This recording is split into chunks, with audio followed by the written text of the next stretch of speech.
rọ̀ ẹgbẹ̀rún ọdún ẹ má ṣe bẹ́ẹ̀ mọ̀ nígbà. ṣé nǹkan tó ti ṣe wọ́n lọ́hùn? Mi ò mọ̀ pé nǹkan kan ṣe wọ́n ní ìgbẹ̀gbẹ̀ èmi ò kọ́kọ́ kò fóònù sítì wọn ni pé wọ́n kọ́ àjọ rẹ̀ fún ṣọ́kọ̀ yẹn kọ́kọ́ wọ́n ṣe wọ́n o kò tó ń gbọ́n lọ́nà kí wọ́n ti fún láfùfà kò ṣe wọ́n o géèmù ti tán. àbúrò pé pé wọn báyọ̀ ti tẹ̀lé ọwọ́ lọ káńsù wọn lọ bá wọn ti lọ pẹ̀lú jọ́ọ̀jì lẹ́jọ́ lọ káńsù yẹn lọ káńsù yẹn. ìyá bàbá wọn tó gbé àwọn ọmọ àlè máa lé ẹ̀dẹ̀ kò di ogún ọdún ẹ fi pilẹ̀ wèé náà wòye yín fẹ́ jájà tó fẹ́ gbajúmọ̀ ta.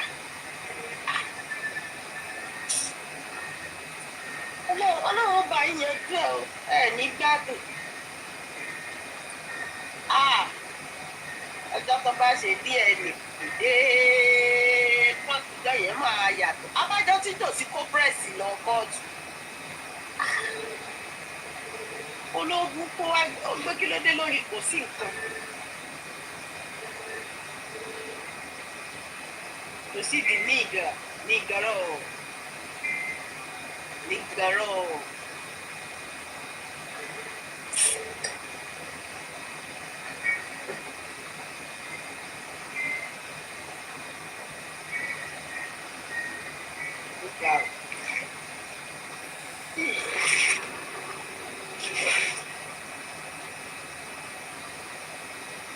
Justice for Mohbad yá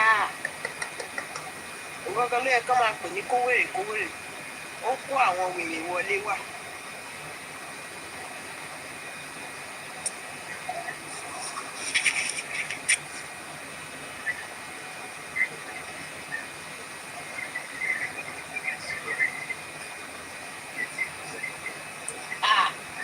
ọmọ tí Bukky ní kí tòsí pa ọmọ wù mí bó ṣe sọ́nà nìyẹn ó ní kó padà nù kó pa kí jòsí àgbègbè lọ para ọmọ wù mí ó sọ páyẹ bí ìgbà tó ní kán pa ẹ̀fọn márùn-ún kiri UK tó wà yẹn náà ní kó yà jẹrà sí o wọn yíya láyà fọ́nfọ́n fàdẹ̀dà kó dé Nàìjíríà pẹ̀lú àwọn òṣì tó máa ń lanu sọ̀rọ̀ kán pa odidi èèyàn nígbà tó ní kán pa áyán. Mercy Fresh iṣẹ́ ìpín ẹ̀tàn ṣe ni ó ṣe ṣòlé ni ó kì í ṣe ṣòlé ni. Wọ́n ìpín ẹ̀tàn gan wọ́n pọ̀ lọ́gbà pé wọ́n pọ̀ sí ẹ̀bí. Ó ṣí ọ̀rọ̀ ló ń sọ lẹ́nu.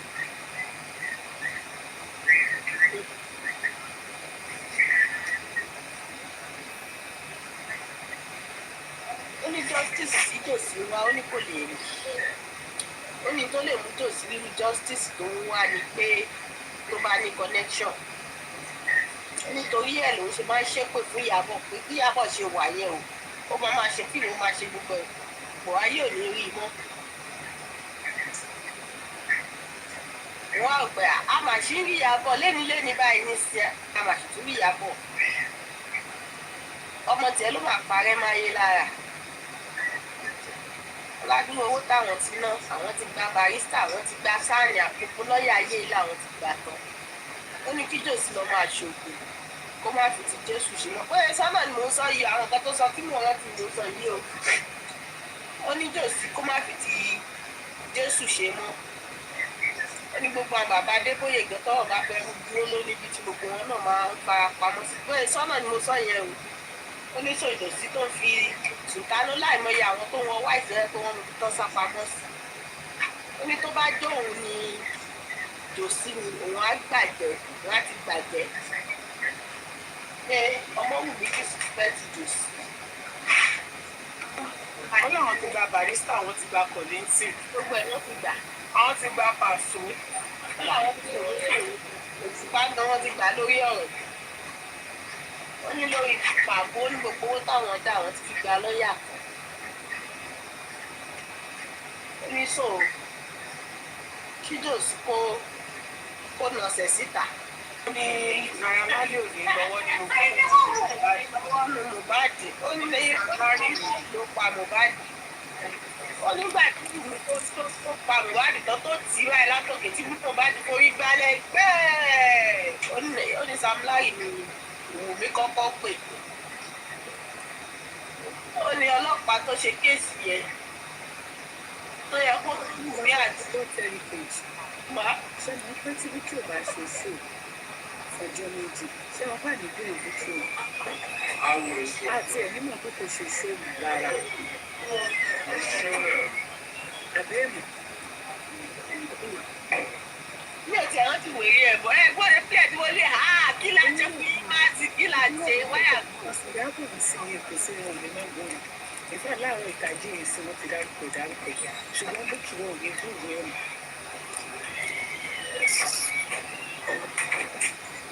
Ẹ̀gbọ́n tó sọ pé Naira Marley pé tí Naira Marley tó bá fún Ìyábọ̀ lọ́rùn Ìyábọ̀ máa káàṣì pé Sam Larry wà ní àwọn tó jọ pa Mohbad pé nǹkan tí Naira Marley dẹ̀ ń sá fún nìyẹn tí ò fi fẹ́ lọ́wọ́ agbára fún Ìyábọ̀ tó fún wọ Ìyábọ̀ ọ̀rọ̀ ọlọ́ọ̀bù pàrọ̀ mọ́ so Naira Marley á rí nǹkan tó máa tó pa kàríà ẹ̀ fi wọ bí báyìí àwa nítorí pé ẹni ẹjọ́ rẹ̀ òun kò ní sọ síta pé ẹni báyìí ló pa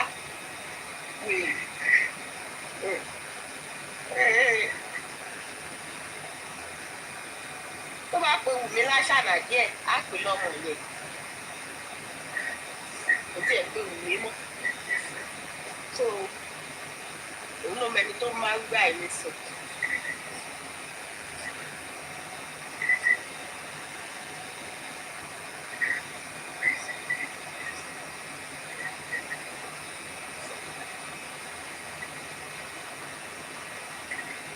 Àsúntì máa sọ bẹ́ẹ̀ ó mọ̀ pé wọ́n jọ ní bipolar kan náà ló jọ ṣe wọ́n jọ pé kankan náà ló diagnose wọn fún wọn ní bipolar wọ́n ní dementia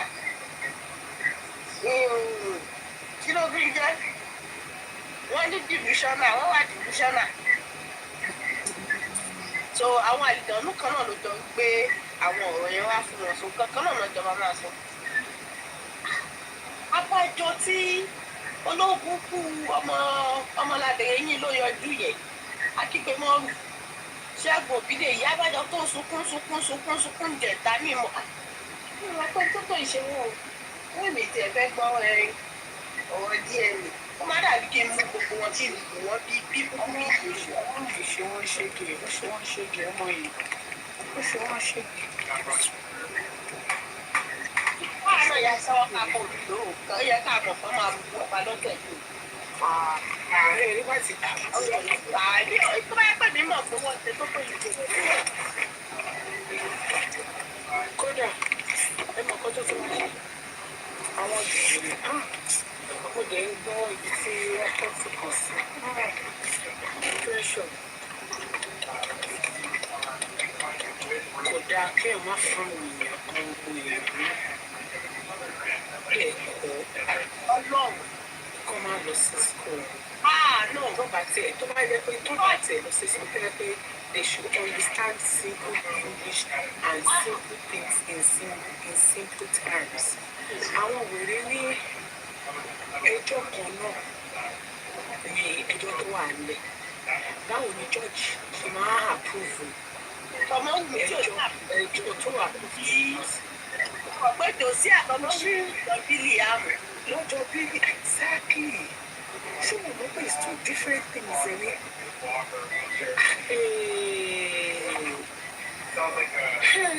Màá rí orúkọ náà mi sí ìrìn ọ̀pọ̀ onítọ̀hún pípọ̀ ìlera yìí ní ọ̀gbà ìrírí. Àgọ́wọ́dẹ̀ àdéhùn ọlọ́run ọba mú ìfẹ́ ṣe gan. Ó máa pùsì tòsí tó ti pé lọ sí máa ibi tó yẹ kó ti bá rẹ̀ gbogbo. Lẹ́gálì tó yẹ kí tòsí ti bá rẹ̀ wọ́n máa padà bá rẹ̀ gbé. Ẹgbẹ́ òṣèlú tí ó ń dọ́gbọ́n sọ̀rọ̀ sí George, wọ́n sọ̀rọ̀ sí Lagos State Government. Àwọn yẹn sílẹ̀ wọ́n wò ó wọ́n tó ní àtọ́mọ ẹ̀kọ́. wọ́n wọ́rọ̀ tó pé wọ́n ní ẹ̀ láti inú pléètì wọn ó ti ní wọ́n àbáwẹ̀ ìjọba lọ lórí pé wọ́n wò pé ìṣẹ̀lẹ̀ ìkéré ládùúgbò gbogbo tó wà lẹ́ẹ̀ nígbà kékeré máa ṣe ó máa dé pé èèyàn kan nu wọn ni ò ní gbà. ò ní gbà wà á mọ̀ pé ẹ ti máa ṣe ti pé òṣìṣẹ́ ìgbékiri ara yín ló ti máa ṣiṣẹ́ nǹkan kan máa ṣẹlẹ̀ ní Lagos State pé ó máa ṣe wòye tó ṣe wá kanra gbogbo àìkà yẹn wá kanra má díẹ̀ ìjọba amúnimóògùn tó ń ṣe bí ẹni tó ju gbogbo tó ju Nàìjíríà lọ bí ẹgbẹ́ ibi ìgbàfẹ́ pọ̀ mọ́ ẹ ló máa kọ́kọ́ olókùnkùn amúnisìbí amúnitòkèlè bọ́mú amúnisìsọ amúnipàṣẹ amúnigbogbo olóṣèlú akẹ́kọ̀ọ́ mọ̀ sọ̀rọ̀ bí ọ̀dájú abiyamọ ọmọ iye ọmọ tó ti kú lẹ́yìn ọmọ ẹ̀ ẹni tí ò tó ọmọ ẹ̀ ti kú ẹni tí ò fọmọ sáyé rárá ó ti kú ọlọ́mọ mẹ́jọ ti kú wúmà ká àtọ́kọ ẹ̀ omi tó ń ṣẹlẹ̀ ní kíníjọ́ ò gbogbo ọmọ ẹ̀ mẹ́rẹ̀ẹ̀rin lomi wù lọ mo ní kó ti bẹ̀rẹ̀ àkáǹtì ta nìkan kó tá a bá fẹ́ sunkún sí lọ́rùn àwọn yóò tẹ̀ tún ní gọ́ọ̀mẹ̀ntì tó fẹ́ sọ pé gọ́ọ̀mẹ̀ntì ni yóò ṣe kankan fáwọn omi ó gbọ́mọ mẹ́rẹ̀ẹ̀rin tọ́lọ̀ fún omi rù wọ́n lọ lẹ́ẹ̀kan náà olórí burúkú olóṣì ọlọ́run fún ẹ lójú ọlọ́run gbójú ẹyẹ ọ̀kan lọ́wọ́ ẹ̀ o torí ẹ olóòfẹ́ yìnbọn kan náà tó bá pa méjèèjì kí ló fẹ́ ṣe wọ́n obìnrin tó yẹ kó daṣọ bọ́ ọmọ ọmọ ẹ̀ kó ká mọ́ra kó mọ̀ pé ní mo rẹ́ ní kéjì ara mi mo rò ń díyà mo rò ń dípò mo rò ń rọ́pò lórí burúkú olè alátẹnujẹ eyín òṣì náà ló máa kó síta eyín burúkú yìí náà ni ọ̀dà yọ lókè eyín la kọ́kọ́ rí. kọ́tò yọ fóònù síta báyìí wẹ̀rẹ́ àti kéyìn síta báyìí. kò wọ́n sọ èyí yẹn wípé àwọn làwọn ti tó fi ń lulẹ̀ àkókò yìí. ọkùnrin máa yìn á di fún ràìràì olóṣù ó dì fún lẹ́mọ́lẹ̀ ọjọ́ ọ̀dẹ̀.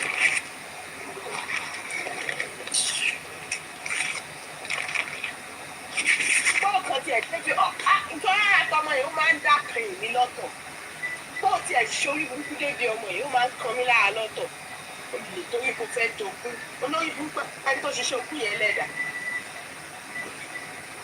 tó lè náà ni orí ò jẹ́ olè kọ́kọ́ gbogbo yẹn fún náà fún ẹ òní tó gbà kan tó máa fi hàn tán nígbà máa yẹ tọ́jà fún ẹ lórí ìkànnì àbá àdúgbò tọ́jà fún ẹ níbo ni gbogbo ẹ wà léde sí olóṣèlú ó ti padà sóko ó ti kó bó bí èkó là olóṣèlú ìgbà yẹn ti padà wọ ọ̀rù ẹ̀jẹ̀ ó ti padà síbi tó ti wá ó tún ti gbó padà iye kó ògbó tẹ́lẹ̀ náà ẹ má kàn bú dáìsí ohun ẹ̀ lórí pẹ̀lú ló fi ń gà sọ wọ́n bú dáìsí ẹ̀ lórí olókùnkù wọn pa ẹ́ láró ni nà ó yàtọ̀ náà òṣì alájẹkùnrajẹ ó jẹjẹjẹjẹjẹ kò yọ lójú kúdàdúgà ó jẹ pé òun ní gbogbo ayé fọwọ́ pa lára inú fẹlẹ́ bèbí kan.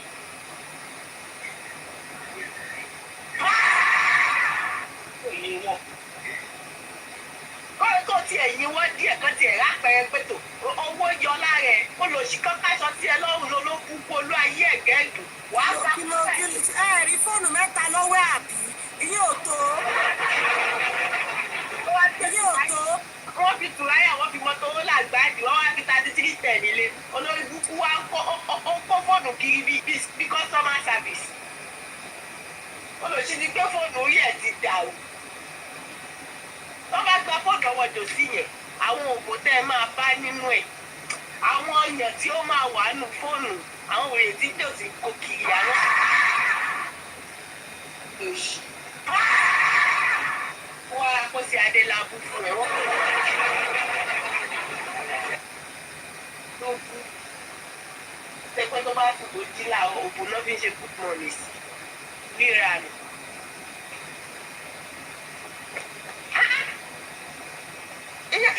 èèyàn máa ń ní pantry nǹkan àwọn kankan wà èèyàn máa ń ní limit pé ìkíní mi gbọ́dọ̀ kọjá bí.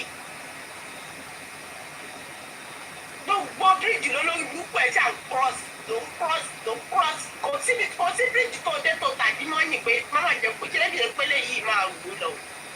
ó bẹ̀ wọ́n bẹ̀ ní gíga bí àyà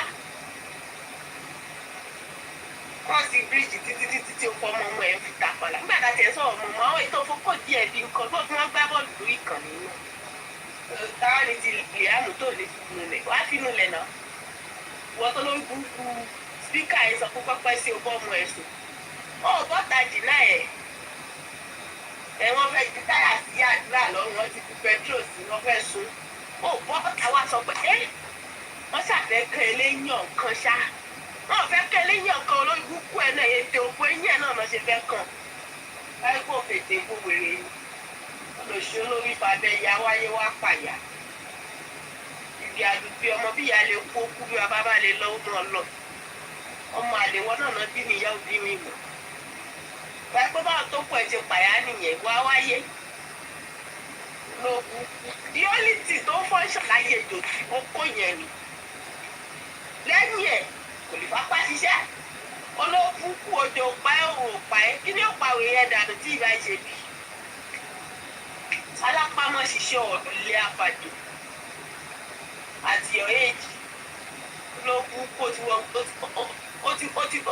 ó ti rìtáyà bí ìgbà tó bẹ̀rẹ̀ wọ menopause ó ti ṣiṣẹ́ látọmọ 30 years ni Mohbad ti ń kan kóló wálé fún alọ́lọ́ ọmọ tí ò tí yàn lójú abẹ́ ń bọ̀ ẹ̀ olùṣe elétè jẹun pa ó ṣì dájú náà ṣí lọ.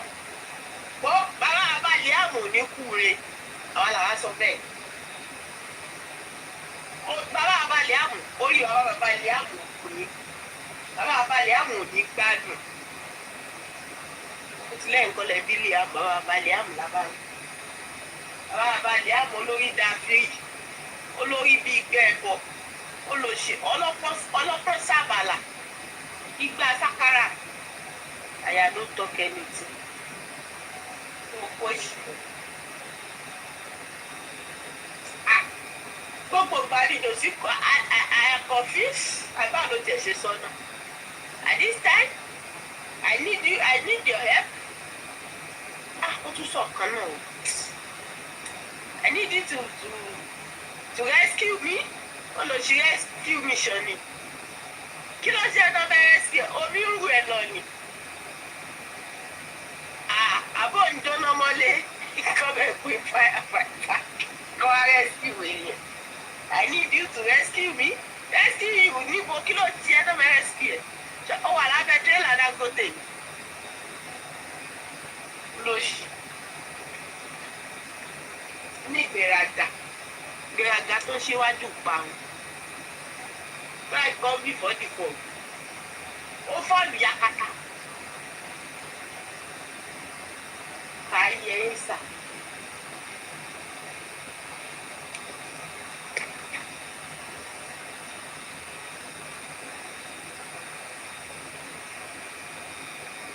ẹ̀yin ẹjọ́ kò sí sàlẹ̀ mẹ́ẹ̀ká ẹ máa fi English kẹ́ máa fi ṣe violence kẹ́ máa fi fòdẹ́ kẹ́ máa fi ṣe fracas ní comment section Mr. Àṣàkẹ́ tó yà gbọ́dọ̀ bí bí ṣe wọ́n kò ní ra plastic fún ẹ̀ kò ní ra plastic fún ẹ̀ ẹ̀ṣẹ̀ lẹ́wà sọ́ọ̀sùn wọn ní nígbà tẹ̀lé mọ́ sí wàhálà. Tó síbi ṣe rántí yẹn náà kò ní ra plastic fún ẹ. Ó yà kò ní ra nylon fún ẹ. Kò tún ní ra glove fún ẹ. Báwa bá lè hàn ní gbádùn.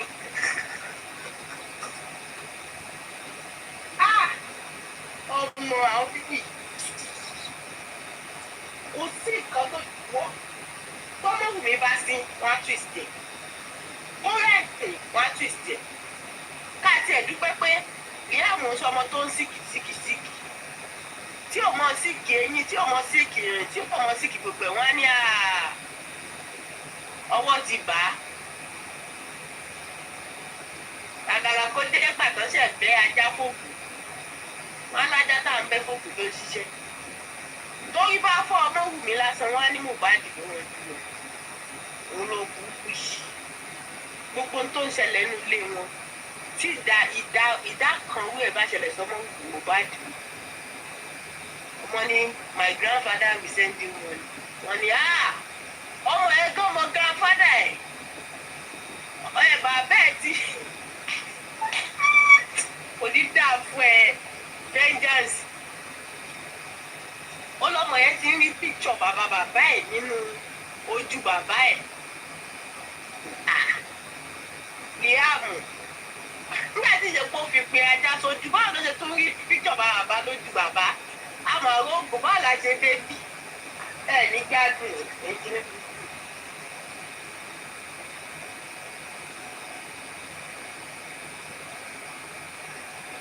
Ojúmọ́ kan wò mẹ́wàá. Etí kí etí náà etí títí débi pé ọyìn nǹkan ti sú àwọn èèyàn. Wọ́n ti lè wọ́n ṣàlè wọ́n kún un. Anyways ní ilé blame ní gbogbo ẹni tó bá ti rí nǹkan tí Kẹ́mi ń sọ akẹ́kẹ̀ẹ́ gbogbo ẹni tó bá ti rí sense nínú ọ̀rọ̀ àti Kẹ́mi. Báà kìlù kò sọpọlọ báà kàlù kò sọpọlọ àti Kẹ́mi tẹ́ tó bọ́ta jọ wò sí tọ́sọ báà pípọ̀ pẹ́sẹ̀ o.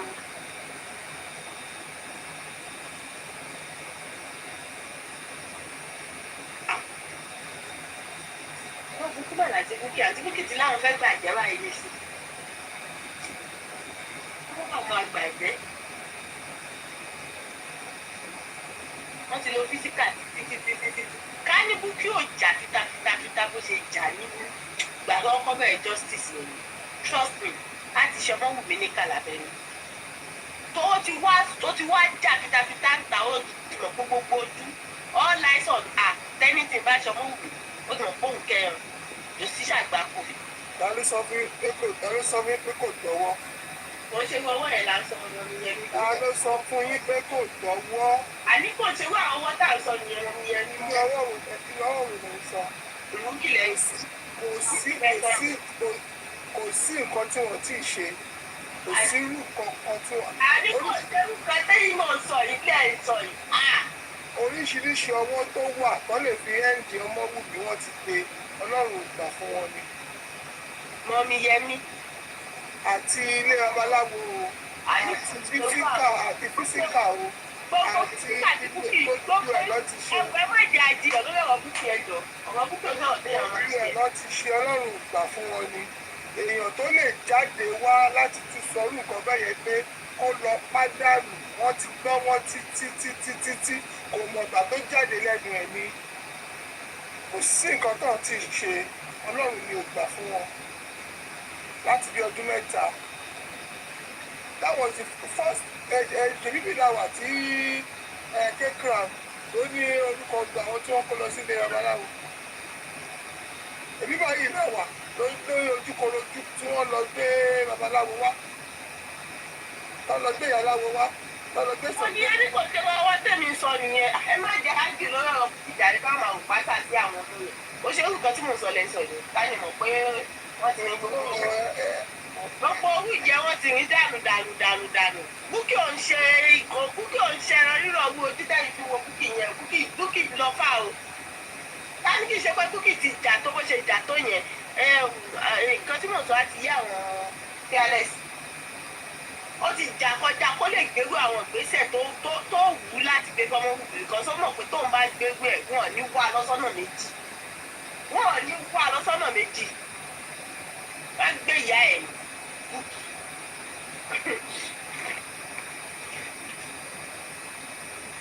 Búkì àṣà tuntun ó ti yí kó wù ú. Òótọ́ lẹ sọ pressure.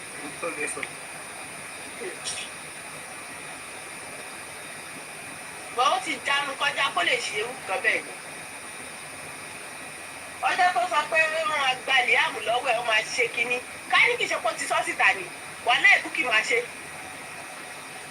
Bọ́n tó ti sọ́ síta. Ó mọ̀ pé tí wíwẹ̀ bá ṣẹlẹ̀ òun ló sọ ó máa gbé. Gbogbo ìtọ́jú gbóhùn wà ní UK yẹn ìgbà mélòó nígbà tí ẹ pé tápò òṣìṣẹ́ mọ́. Ẹ̀rọ bá ti máa ń sọ̀rọ̀ jù náà ẹ lọ́nà ló ní kó máa sọ̀rọ̀ tó bó ṣe ń sọ̀rọ̀ ni. because ká ní o máa sọ̀rọ̀ tó bó ṣe ń sọ̀rọ̀ yìí á ti ṣe tí ò dá ló búkú ni búkì ò gbádùn ó kàn ní nǹkan kan tó fẹ́ lù sí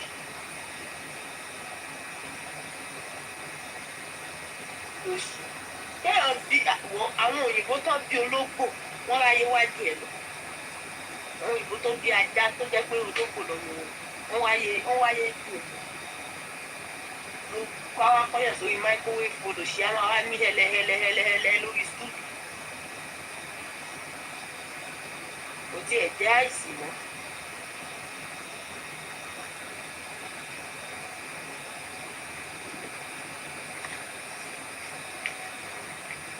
ó ní fàṣásí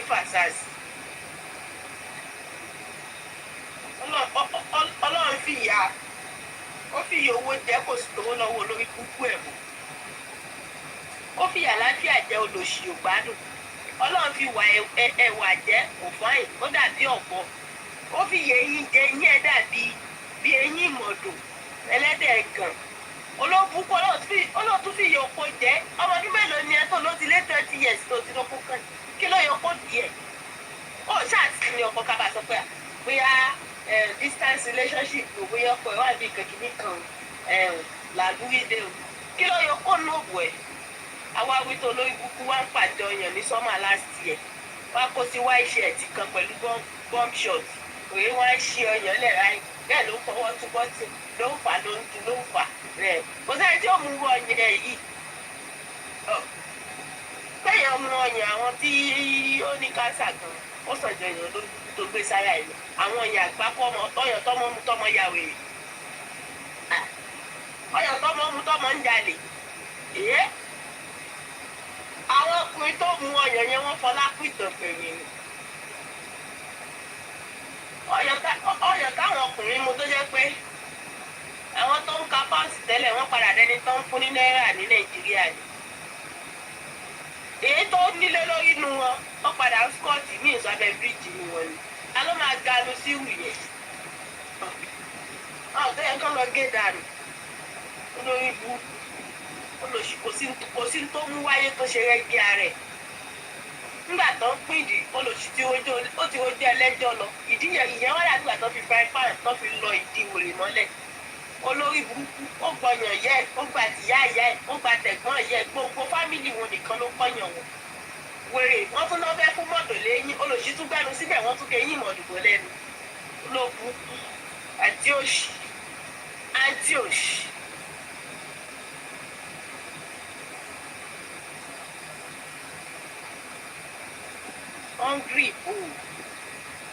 hungry bò sísá àjàkẹ́ lágo mélòó wáyà hungry oúnjẹ òru dáná ó dáa fún dáẹ́tì ó ṣògùn dáẹ́tì téèyàn bá ń dáẹ́tì lọ́wọ́ ó dáa kéèyàn máa jẹun òru tó yẹ ẹ̀yìn á fi lù sí wéètì kíákíá ni wúwo èmi nísìn jẹun dáẹ́tì dókítà mi ní oúnjẹ òru dà mi láti fi dáẹ́tì torí àìlè wá pa mí kí ẹnu ọ̀lẹ́bí ń pa yín níwò lóru dúdú yìí. Táwo bíálẹ̀sì sísá àjàkẹ́ ń bá yín nísàlẹ̀ o akànṣe mistake táàgì mi ẹ̀yìn náà fẹ́ ẹ̀yìn náà bá tèmi lóbì mi àtọ̀kà.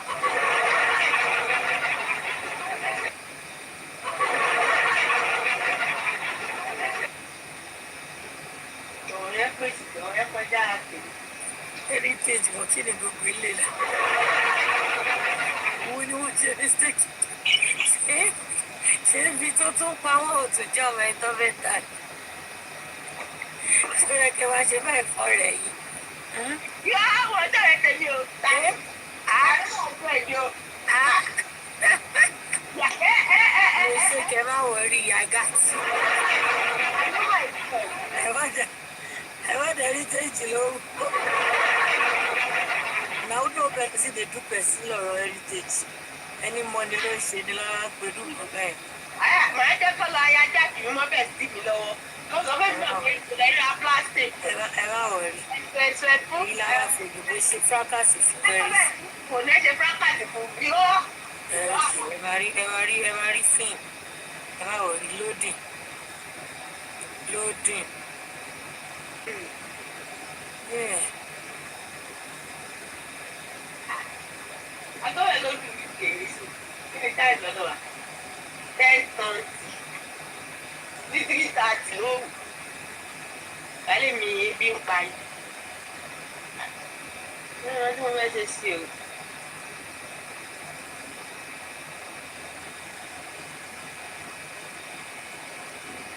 Èmi kò bá yín sọ̀rọ̀ tẹ́lẹ̀, mo tọ́ ọ̀rẹ́ mi mọ̀. Ha. Ọ̀rọ̀ yẹ́ àbí mi. Tọ́ ọ̀rẹ́ mi kò wá yín lọ́rẹ̀. Lórí wí báyìí mo ṣe bí sísá Bísọ́lá ṣe bẹ̀ sí. Abisola ni ní lọ́kàdé. Definitely heritage gan lè bí ń pa nìyẹn sójú ní ìṣù. Ṣé mo gàrí ni agbójà àti mo gbé fẹ́ lọ sí kẹ̀jẹ́ bẹ́ ṣe ń bú ní ṣéèkì mi. Sójú ní ìṣù ni ṣé mo gàrí sàn ní kílódé. Sọ yìí kọ́ lọ́tà ẹ̀jẹ̀ sọ̀rọ̀ tó báyìí. Náà kọ́ sọ pé èrè nípa. Mo lọ ti sọ ojú ọ̀run àpéjọ ayé. Tó bá tó tẹ̀ sí ìlànà bá sọ̀rọ̀ kó lè sọ ọ̀dà. Ìyàtọ̀ pé ẹ̀fẹ̀ sí ìyàtọ̀ kà ní. Kí ni gbogbo jà tí wò pa ṣé heritage máa sọ̀rọ̀ wọn máa lọ just like that. Ilé ẹ̀fọ́ agbóra sí wọ́n clear boy. Ní báyìí ní sínú yẹn ṣẹ̀ ń bí. Kábísọ́lẹ̀ ẹ̀jọ̀ ẹ̀mọ́ rẹ̀ yìí o ẹ̀mọ́ rẹ̀ yìí sọ ẹ̀jọ̀. Ọ̀rẹ́ yìí jẹ́ ìyọ́ sí ní ṣéèkì náà jẹ́ ìyọ́ wọ́n jẹ́ ìyọ́. Kọ́ṣàn wọn gbà ẹ̀ wá ní kò dáa. Bí alẹ́ sì lọ fẹ́ bá kò jẹ́ Jésù. Ó jẹ́ òpè àyà àtẹ́là mi. Wẹ́yà. Bẹ́ẹ̀sì wíyà kọ́lá yìí. Wẹ́yà yìí à.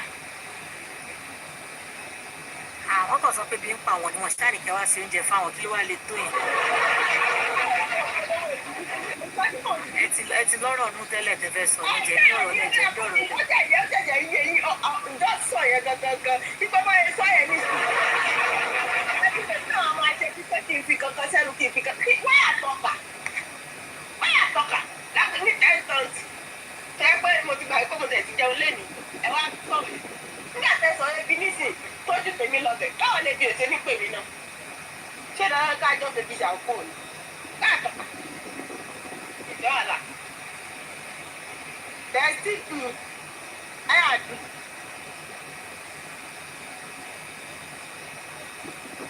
Lálẹ́lẹ́ lọ́ọ̀fù yàrá. Ìjọba yẹn bẹ̀sì mi lẹ̀ máa gbé mi. Wọ́n bá bẹ̀sì mi lé.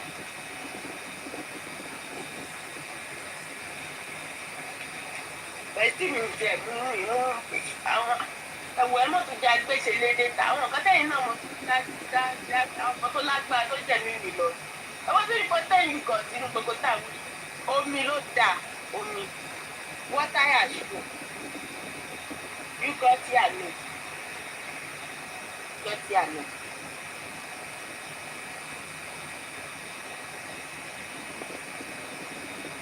Sister Ṣàkẹ́ lọ sùn. Nǹkan tẹ́ tún ti ń ba bọ̀ báyìí nísìn. Ẹ ti bẹ̀rẹ̀ báyìí nísìn. Bẹ̀rẹ̀ sí ń fẹ́ kó fún yín lóúnjẹ. Ó ti lọ fún gbogbo owó ra pà fún.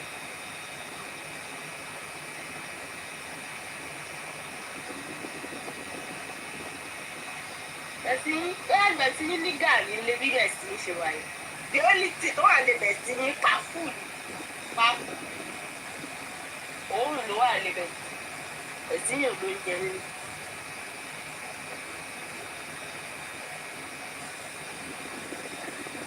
Ilẹ̀ tí white kòkòrò níwò yìí. Kí ni ẹ̀rọ ìmọ̀ wù mí jẹ tó? Ó ti hard, ó ti strong nípè. Ó máa ń fún mi ní dry cough. Òun gbójú mi bẹ̀ ní ìjẹ́ náà.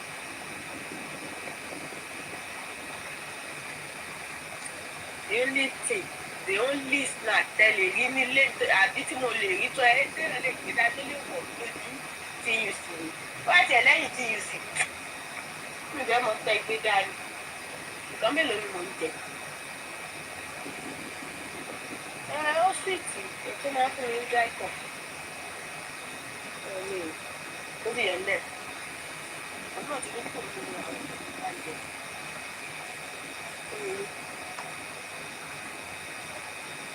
Láti ìṣàmọ̀là. àmàlà ya ń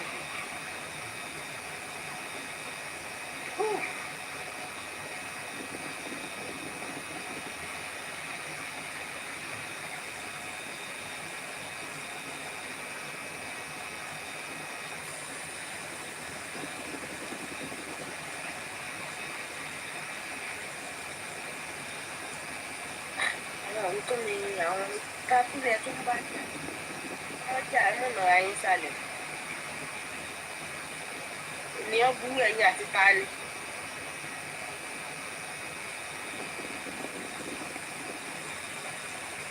ọ̀dà mọ́tò wọ̀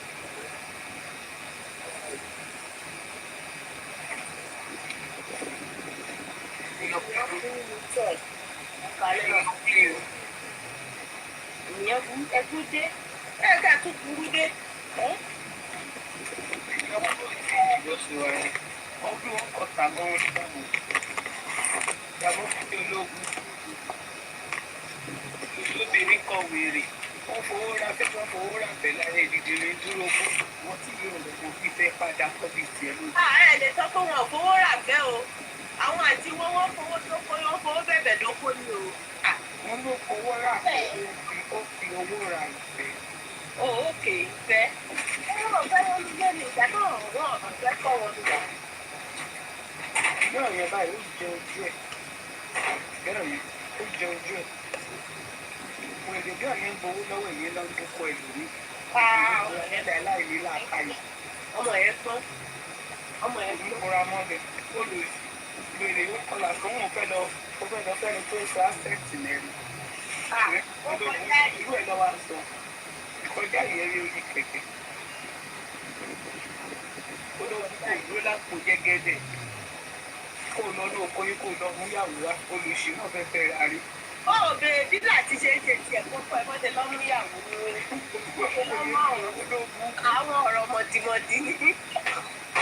àníkẹ́sọ̀ yóò sẹ́ẹ̀tì náà yẹn náà wàá sẹ́ẹ̀tì rẹ̀ yìí o ṣùgbọ́n ẹ̀ẹ́rí pé mò ń ẹ̀ẹ́rí pé kí lè tó wá kọjá ìka kí ló dé gbà á ló ń tún ẹ̀dùn ọ̀gbọ̀n nǹkan náà olùsí kò sówó kankan tí ò sọ fún ọmọbìnrin nígbà tí ẹ máa já báyìí wọ́n tún lọ jẹ́ aṣọ ní owó òtútù wọn kò ti kò wúlẹ̀ olùsí wa ń bẹ̀ fún fẹ́ olùsí wa ń bẹ̀ fún kó fẹ́ràn. ẹlẹ́gbẹ́ sọ́jà máìtì ni ẹ ṣe èsì gọ́ọ̀mẹ̀ntì. ọmọ ọ̀là tó ń lọ fi dóko ọmọ ọlọ́run ẹ máa gbọ́ ó wà ní márèjì kò tí kú òye àwọn ti lẹ́lòmíì tó fẹ́ fẹ́ ó yí ìwà lẹ́nu dìbọ́sì pẹ̀lú kan ó lélẹ̀ láàrin méjì ọ̀nà ó rí pé yẹn fún un owó ó mọ̀ kó mọ̀ wọ́n yẹn ó mọ̀ kó dàmú ṣe ó mọ̀ kó dàmú ṣe láéláé kò lè mú bá tẹ̀sán ní ó wá pè ní dúró pẹ̀lú àdọ́tìlọ́ olùṣèlè lọ́ra rí kò sì kọ́ tí wèrè tó fowó lápò wọn owó ẹ̀ ló kú owó ẹ̀ spẹ́sì pé ẹ̀ máa ń bòwò ní sàǹtísà forest tó wù wá àwa bò wá lọ́jọ́ kò ọmọ mi gbà ní kó máa kú kí ló máa pa bàbá ńlá àgọ̀kọ̀ ni ọ̀dà àgbọ̀jẹ́rà ò nílẹ̀ ìlú gíga bó bá dẹ̀ bọ́ mọ́ wù lórí burúkú ẹ̀ náà lánàá sókè wájọ tókè wọn sálẹ̀ wọn náà máa sọ. ó yẹ kó ti bọ̀ bọ́ẹ̀ ṣe kíkì Christmas ó yẹ kó pa kó ti ṣe ọlọ́run ọmọ tó yóò pọ̀. àwọn ṣe kọ́ ṣe gbẹ́rẹ̀ ló jẹ́. òṣòdì dáadáa àwọn tún sọ wọ́n tún ní èsì kọ́ máa wá fún bẹ́ọ̀ yẹn kí bẹ́ẹ̀ yẹn ló lọ sí tún ní tó yájà wọ́n lè parí àwọn eré. wo kọ̀nẹ́kọ̀nẹ́ jẹ́ mẹ́tọ́ connection tó yẹ ìyàwó wà tí máa gbé fún ẹ ìyẹn tiẹ̀ ìyẹn ò nídìí ríǹgì kò ní ná ẹ lówó púpọ̀ ìyẹn ò nídìí tó wá máa fún yẹn ni pé ra ọ̀pọ̀lọpọ̀ fúrádé nùnù ra gàrí àti búrẹ́dì sílé kó máa fi runra wọn tó ti yẹ kí ni wèrè pé olórí burúkú olóṣì oníwọ́ burúkú yìí ṣe ń jẹ ẹ̀rọ mi létí ọlọ́yàn kíkan kí ló ń jẹ́ ṣeré ìtàpá mi lórí ṣá. Wèrè tán fọlọ́pàá gbé l'Ábùjá nígbà ìyàwó mọ́là. Ìyẹn ló fi tì í. Tó o bá máìdì ó ti bímọ 8 o, á dì tiẹ̀ náà fún un. Má kọjá yìí ẹ̀ mọ́ o. Gbogbo òní ni ètò ìsàbísà tí wèrè wà. Yínká owó àti Yínká dẹ̀ fi mọ́ra yín. Ẹ máa tún bá kò lè ju 2 hours lọ. Lọ́wọ́ gan Yínká lẹ́gbẹ̀ẹ́ bẹ́ẹ̀. Mo bá dàgbà rí pé Yínká ti bímọ púpọ̀ jù agbára ẹ̀ òní fẹ́ ka ṣógá báyìí ti wà bẹ́ẹ̀. Òun náà lélẹ̀ síbẹ̀ rẹ́ ni kò. Ṣógá báyìí pátá. Ojú bẹ́ẹ̀ lọ, oore tèmi lè ṣe fún ẹ nìyẹn. Má tún kọjá yìí ẹ mọ́ o. Jẹ́jẹ́ ẹ bá tún dé kọ́ọ̀tù tí wá ń bí, ó ṣẹ̀ sí i.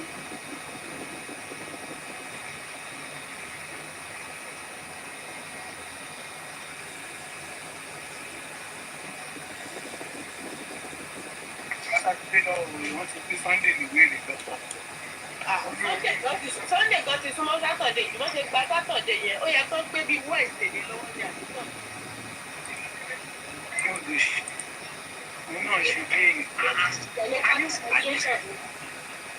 Níjọ́ yẹn mo dé ń gbàgbé. Tí wàá gbé wèrè ni wọ́n fẹ́ pé bí ohun ìlà tó kù fún bó ṣe tíkìtì kù ni. Lóògùn. Ẹ mọ̀ pé ní kí ọ̀dà náà tó dáa. Olùṣèwọ̀ èèyàn wà London ló ń fowó ra nǹkan ní sàbísà kò wà lóko. Èèyàn wà London. Ìlú àwọn kéré pálọ́ ló wà bẹ́ẹ̀. Olùṣì kí ọ̀tá jí ọ̀rẹ́ gbèsè. Lóògùn ṣan.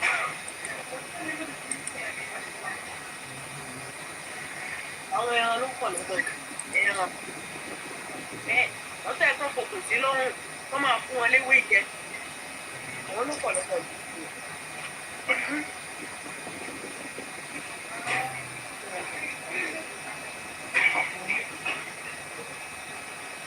Wọ́n ti gọ̀ yìí nítorí bá máa gọ̀ ọ́nù wọn. Àwọn náà yàtọ̀ bí ìgbà tí wọ́n mọ̀ lọ yín pọ̀jù àgbò látọ̀dọ̀ àgbò kan. Ó làwọn tó máa ń gọ̀ bẹ́ẹ̀.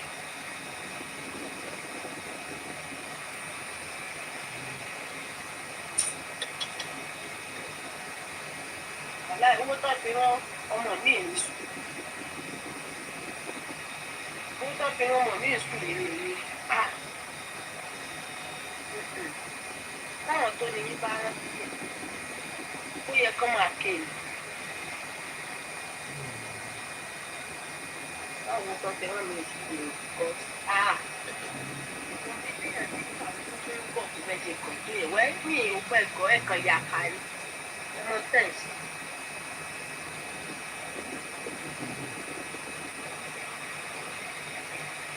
Ọlọ́pìyà ló yàtọ̀. Ọlọ́pìyà wíkẹ̀dì. Yínká Olúayé 3ÀM ìgò tilẹ̀ fún rẹ̀. Ẹni tó kọ kọ́mẹ́ǹtì yìí kà ní ẹ tún mú mi rántí Origin. Origin náà gba pátá yìí.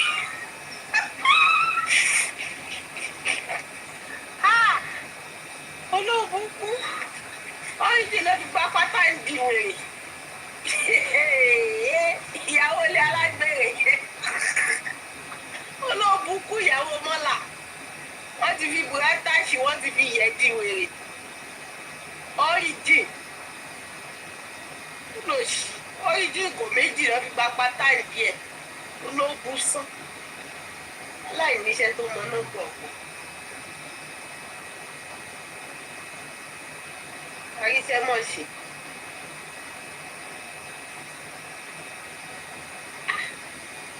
Wọ́n ti fojú wa rí tó nínú justice yìí o. Ìyàwó ilé tó ní àwọn ọmọ lọ́wọ́. Ó tún ní bébì lọ́wọ́ nígbà yẹn bébì. Wá ń wọ́kùnrin lòtẹ́ẹ̀lì ẹ̀ lọ́mì ti ṣé àmàlù. ẹ lọ ń bá bàbá Mohbad àti Gẹ̀rẹ́sì lóòtẹ́ẹ̀lì. Imagine ìyàwó lé. Ọlọ́run ló mọ́kọ ẹ náà o. Ọlọ́run ló mọ́ wọn náà o. Wọ́n ti fẹ́yàwó gidi mẹ́ta sílé, wọ́n wá fìwọ̀ ṣìkẹ̀rì, wọ́n folókùn kú ṣìkẹ̀rì.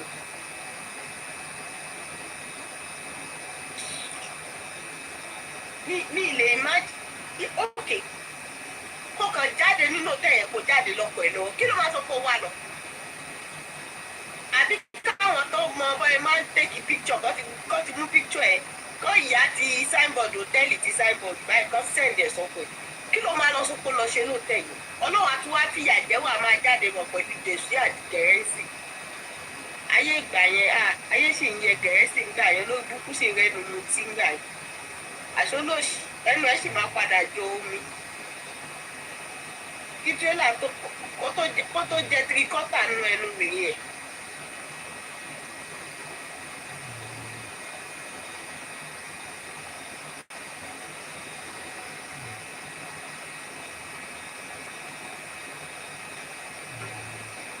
Ó wáṣẹ́ lọ ní abẹ́jòsí ló ti lọ ṣiṣẹ́.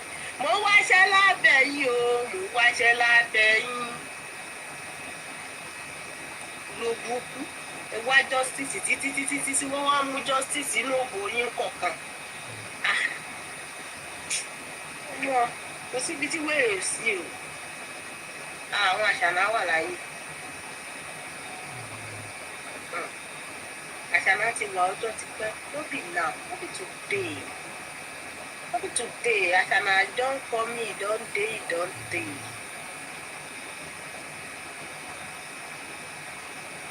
Mọ́mí Àńjọlá, ó tó jọ́ mẹ́ta o. Grandma Àńjọlá. Where I go?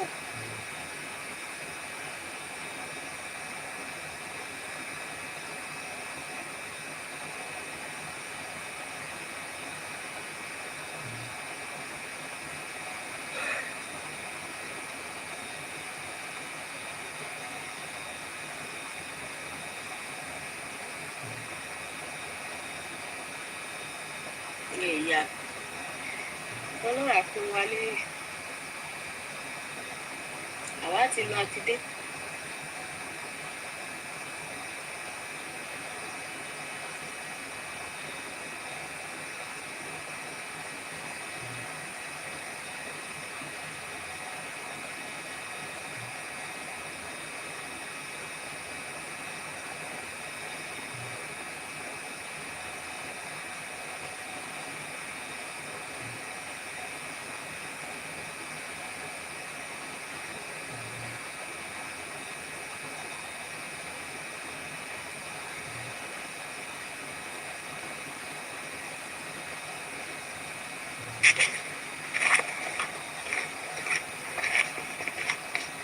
Àwọn akígbe mọ́rù.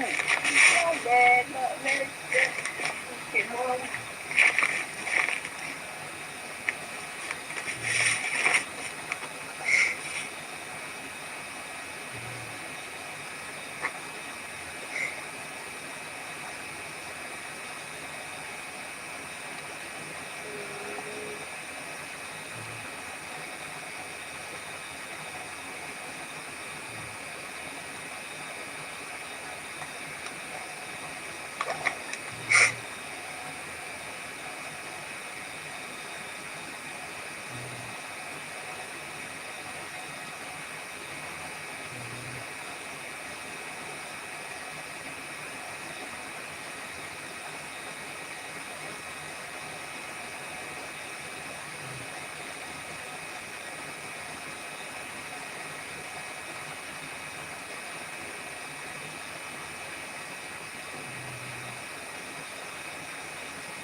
Child of God, kí ló dé tẹ̀ ń tàgì bestie mi sálẹ̀?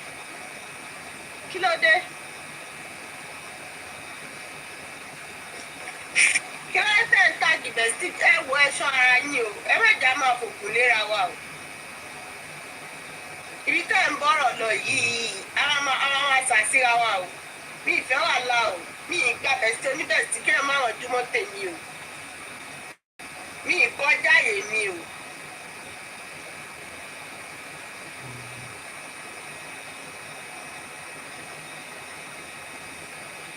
Kí ló dé? Wáyà àwìkà, kí ló dé tẹni má sùn?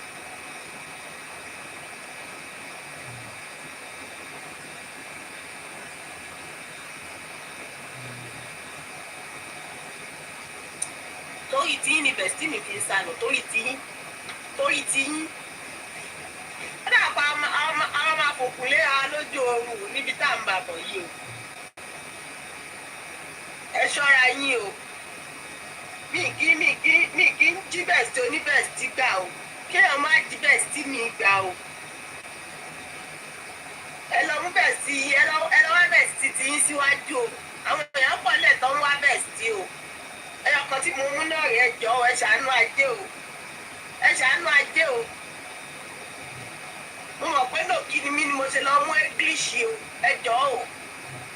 Ẹ jọ̀ọ́ o. Wire shift.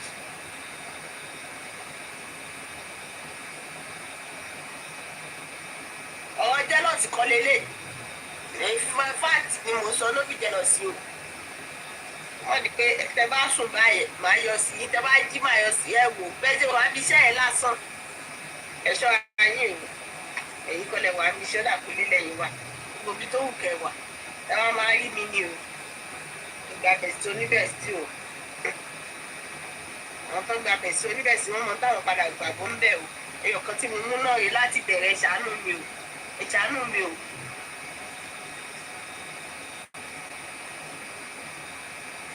Àwọn kan ti mú bestie tó dọ́sìn nǹkan. Oríṣiríṣi bestie náà ti ní. Ó làwọn ọjọ́mọ́ bestie ní bí ó tẹ̀ yẹ olójú kòkòrò náà.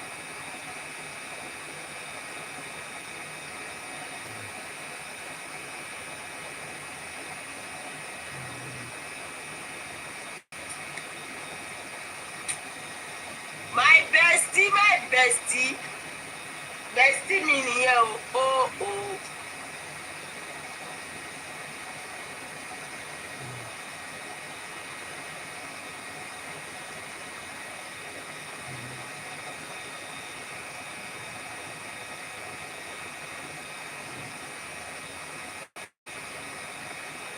Ṣé pé gbogbo ara ni bestie mi fi dáhùn gbà tí mo pè wọ́n my bestie? Gbogbo ara ló fi dá mi lọ. Yá ánsà mi. Ẹ bá àmọ́ wá dìlì káàkiri. Ẹ pẹ́ níbi forever is the deal tẹ̀ kọ́nsálì. Ẹ máa pẹ́ ń bẹ̀. Forever can be friend, but bestie no. Àyà ló greedy, àyà ló ọ̀kọ̀jùà. Bestie mi lè bẹ́ anybody ṣọ̀rẹ́, but cannot be another person's best. Tó yẹ yín, ẹ̀kú ti jẹ́ nìyẹn. Wọ́n ti polú ẹ̀ máa rán àrá.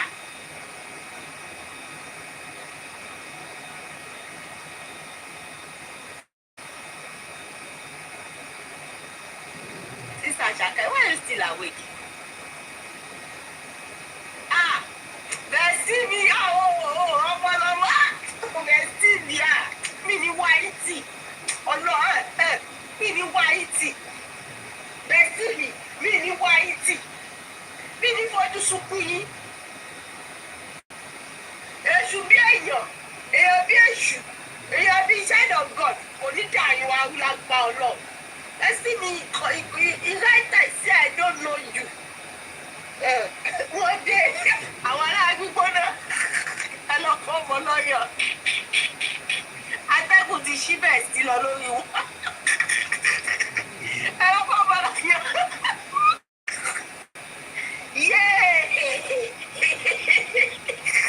Atẹ́gùn ó ṣí bestie bí fìlà wáyé.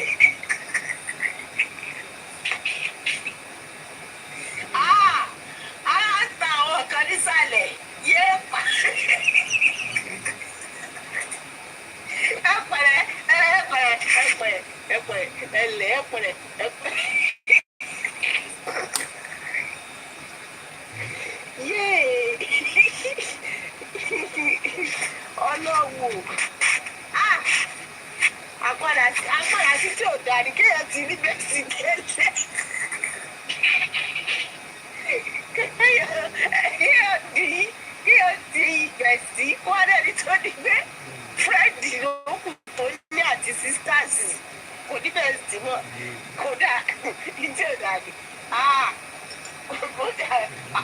ó jẹ́ kan tó dà ó yé mi ara sá ọ̀rẹ́ yé mi. Lẹ́sẹ̀ ọ̀rọ̀ yẹn pọ̀. Adé atẹ́gùn lè sẹ́.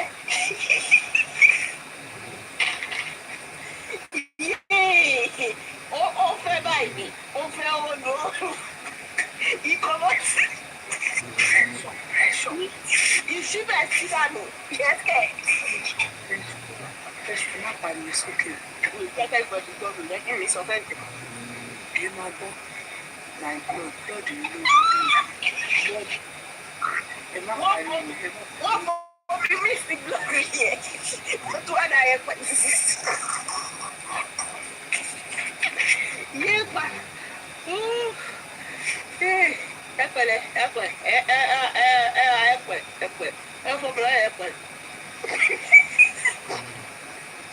Water is allowed. My friend is allowed. Can never be bestie. Bestie, no going area. Sister Achake, they adopt me to be there. You call a bestie. That be to be the mom or talk or that. Kalema.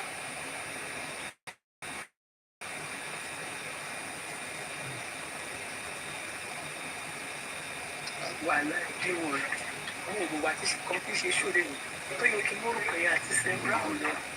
Wọ́n ló lóṣì. Lẹ́yìn ìgbà tó ṣe ti tàpẹ́nù tó ṣe ní bọ̀dé rí ló wá fi kẹ́yìn. Olóògùn. Ó lóṣì. Ẹ̀pẹ̀lẹ̀ Ló ṣe yóò. ẹ má jà.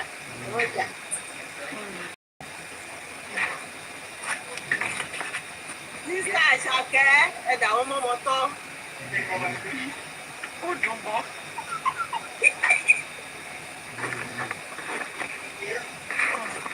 Ó má bínú mi ti bẹ̀ẹ́ lé ìlú. Ó ti ní kó má bẹ̀ẹ́. Ti bẹ̀ẹ́. Àtàbí sọ́lá ọ̀yẹ́ rẹ̀ ní bẹ́ẹ̀sì lè dín ní wàá ṣàlàyé ìlú nǹkan tẹ́gbà mi sí dé. Ọkùnrin lórí ilẹ̀ lábẹ́ ìlú. Ẹ̀yin lè wá lọ́wọ́ lẹ́sìn tó máa ṣàlàyé fún tẹ́yìn náà máa ṣàlẹ̀ fún bẹ́ẹ̀. Ìkànnì mi bá ti kú èmi ti ẹbí wà kiri mo tọ́jú pínlẹ̀tì yẹn nìyẹn. Torí àdàdà náà ló máa sọ. Nínú wọn sọ, kí làwọn àṣàlà àpótọ́jáde wọ́n sọ wọ́n wá ti mú báyìí wọ́n wá gbé. Kí ló ní?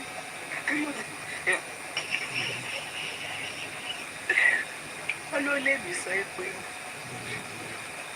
bàbá Mohbad kọ́ ni fún. Mo ti rí ìlà Mohbad is talking about ìyá Musa. Bí wọ́n ṣe tún fẹ́ kó dírágì. Ṣé kí wọ́n kó dírágì mi lójú wọn? Wàhálà ní àwọn kan fún ó dẹ̀ máa ń ṣe òrò ní ìmọ́tódé tó wò léwé ìgbàdìgbò èyí tó rò bá wa ní ìwé alágbàdìgbò rúbọ fún wọn. Ẹ̀rọ kúkú pọ̀ lára ìjọpọ̀jọpọ̀ ní abúlé tán. Alágbàdìgbò ìgbàdìgbò. Wọ́n kò lè ṣe ní. Wọ́n wá ṣe fẹ́ kó ètùtù dànù. Alágbàdìgbò ṣe kí ló wà ní ìdẹ̀rù. Kọ̀ǹfì. Bàbá dájú jẹ́ ọ̀run. Kọ̀ǹfì tó bá yẹ kí Jọ́sìn lọ sí àṣírí fún mi lórí ọ̀rọ̀ tó bí mi.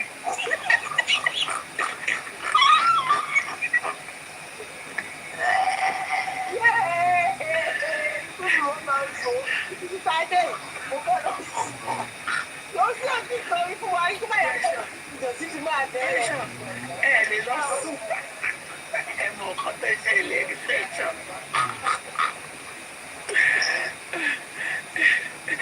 Ìdààmú yọ̀ǹda ní ìfẹ́.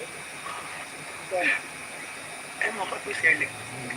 Nígbà tí mo kàn orí tí mo bá ti kọ́ fọ́mọ wúre.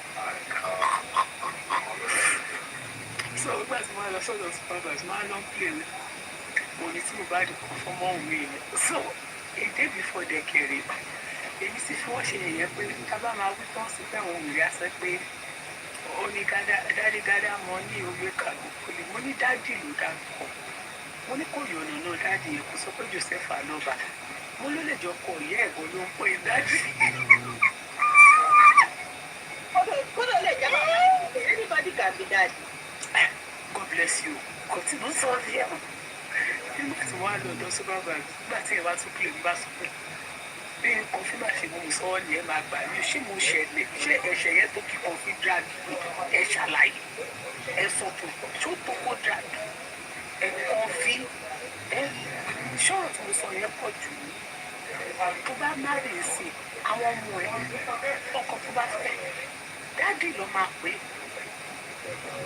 é wọ́n ṣọ́rọ̀ yóò yẹ òye ìyá ẹ̀. nílẹ̀ Yorùbá bàbá wípé ká tún lo Yorùbá lọ Yorùbá tún sọ pé tí àlè yẹ ẹ ní bá ju bàbá ẹ lọ dání. ọdún lè jẹ́ bọ̀dá Sunday àbí bọ̀dá kìkì bọ̀dá Túndé àbí kìkì ọdún lè dáwọ̀ lọ.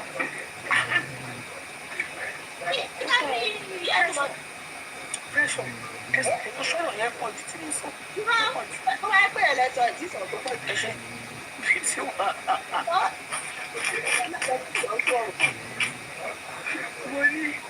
mo nígbà tó máa sọ nínú àwọn orin tó kọ fún mi ló dìde dárúkọ mọ́ omi. ọmọ mi kò ṣe wá pọ̀. Pressure chop kiss. Káṣe. Mo ní kò sọ pé dádì Alọba kò dé dádì Joseph. Dádì. Kó tẹ̀ pé tòsí gan. Ó kò dé lẹ́tà. Ìyá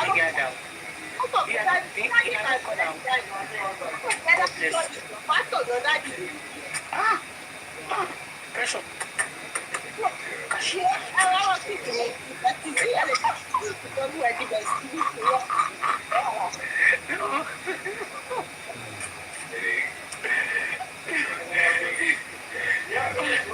Wọ́n lò ní wèrè fẹ́ kúlé látà. Kúlé lẹ́nu. Ọlọ́pàá èwo ṣètò. Àṣìṣe owó tá a bá mú ẹ̀sùn òkú ní bọ́m̀bà. Ó jẹ́ kò lè kókó yẹ̀yà. Sísá nílẹ̀ kẹ́kẹ́ mo ti ṣe ìtẹ́lẹ̀ ní. Wọ́n lọ fẹ́ sọ fún òun wọ́n dẹ̀ ní kò wá. Yóò lówó títẹ̀ ní sọ fún ara rẹ̀. Ó fẹ́ sọ fún òun. Ó kẹ̀ nídìí ẹni tẹ́ ẹ bá pọ̀ lára ẹ̀ tó ní ọ̀rá lára. Ọmọ àyíní bá ṣí wọ́n nídìí ẹ̀ wọ́n gé lékè ló bukú.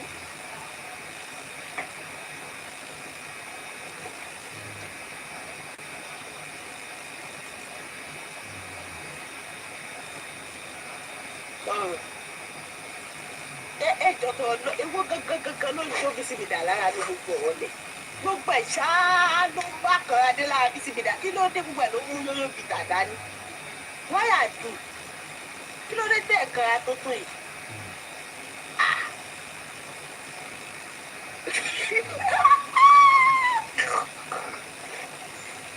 Bẹ́ẹ̀sì mi mo tọ́ ọmọ ọkọ mi kìsì yá ọmọ kìsì mi lọ́wọ́lá ó là gbọ́ ọmọ kìsì mi yá ọ gbẹ̀rù sí mi lẹ́nu lọ́wọ́lá.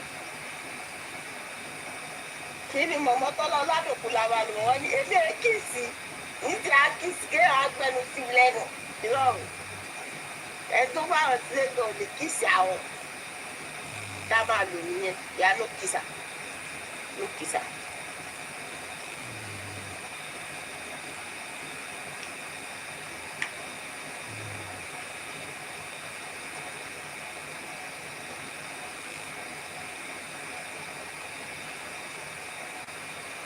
Ìdí ẹ̀fẹ̀ kò dá o, sísá mi kò dá o, ẹ wá fẹ́ gbé mi lé kíni wọn lọ́wọ́. Bí ìjọba sí pípa náà, sí àdúgbò ẹ̀ máa ń ẹgbẹ́ kan sí ìdájọ́ mi jù. Ẹlẹ́dàá yìí ló máa dà ẹlẹ́dàá yìí ní àdá tó fi ń dà pọ̀. Ẹlẹ́dàá yìí bá ń dá ẹlẹ́dàá tèmi máa sùn. Ẹlẹ́dàá tèmi máa wọ ẹlẹ́dàá tí yìí tó máa dà. Ẹlẹ́dàá tèmi máa dà.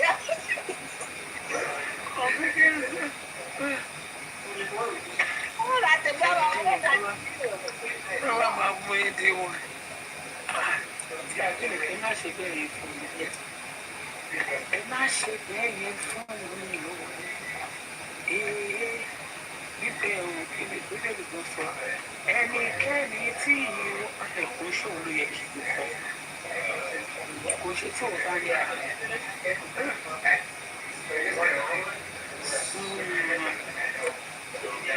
Tọ́jú ọmọ làkejì rẹ̀ orí bẹ́ẹ̀ yẹn ló yẹ kí n kọ́. Ló yẹ kí n kọ́ fún ẹ. Ìgbà náà tọ́jú ọmọ làkejì rẹ̀. Mo ní yẹ kí n kọ́.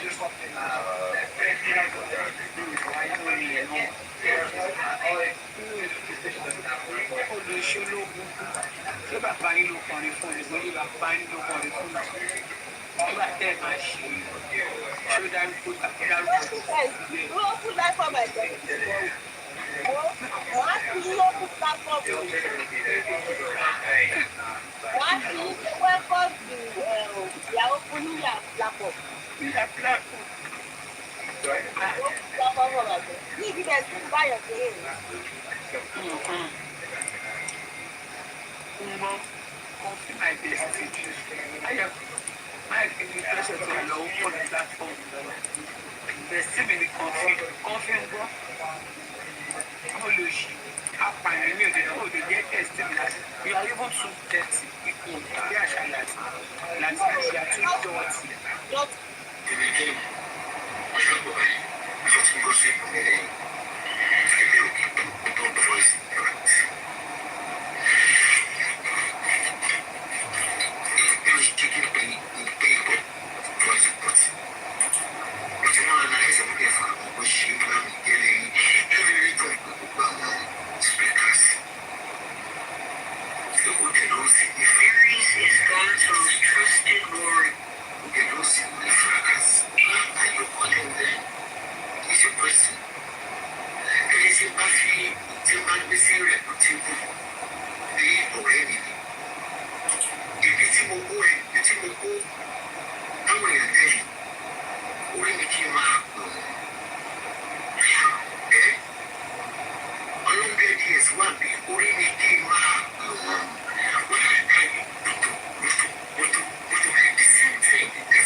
saying they don't carry placard to complain.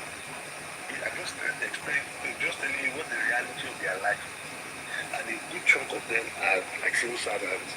They need to be out of service by 60, right? You cannot have your school fees on your children to pay, and you are carrying the money to go and buy land or to do decking or something. Number one, that is on the men. If you go back to the history, like this guy, hold on now. That guy, like this story that we are dissecting, right? This man, you mentioned something about his financial woes. The financial woes were brought upon him by himself. A man that does shino can never be rich. Forget about it. All the men that you will use as an example. Nanguti has money for Shino, Mr. Exactly, I'm about to make that shino. All the men that want to give me as an example of rich people that do shino, those men are not doing it on the scale of loss. They are not doing it on the scale of overbearingness, okay? This man is doing it or was doing it on the scale of loss, okay? At the expense of the family. And the woman is like, continue. There are certain things there are certain principles in life that you cannot fight. No matter how much you think you want to do it, you will not be able to fight it. And that's why I said, it is just the natural. Anyway, even if he has money, you see what I tell you, sometimes when you men cheat and you cheat on your woman and you say, but I'm not bringing it to her face, but the side chick is home. Let me tell you, if you are living with, unless it's not your person that you're married, if you are living with a woman that has known your habits for years, if you are cheating, number one, she more than likely will start to know. She will not have any evidence. That is different. And let me tell you one of the repercussions of women that stay in such marriages. They start to plan their life by themselves. If I don't leave that marriage, I will separate our finances. And that is why I've never believed in the 50-50 BS. Because a lot of men that want their wives to contribute to the household, they somehow make money for beer with the guys, they somehow make money for a side chick or camera down. So, some women that do that, I'm not saying one shouldn't come together, but if you and your wife cannot come together and build something and help each other financially, then it's a symptom of a larger problem in your home. If I get married today and I feel like, oh, my husband is cheating. It's a second marriage, right, Mr. Wale? I've been married before.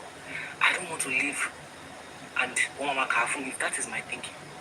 If I decide to do that kind of marriage, first things first, I will start using protection.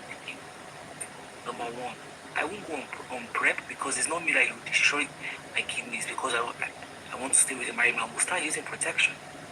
Everybody will be roommates. But rest assured, Mr. Wale, I am not joining my finances to a man that is cheating. I think the women that do it are silly.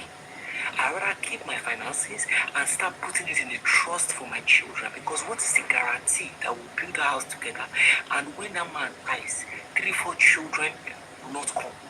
I think when sometimes we are with partners, we forget that our actions have repercussions, and it is the same for some men too. They have women in their lives that keep using all their money. There's a pattern too that you show a man, and the man will know that because there's some women like they know that you have $100,000.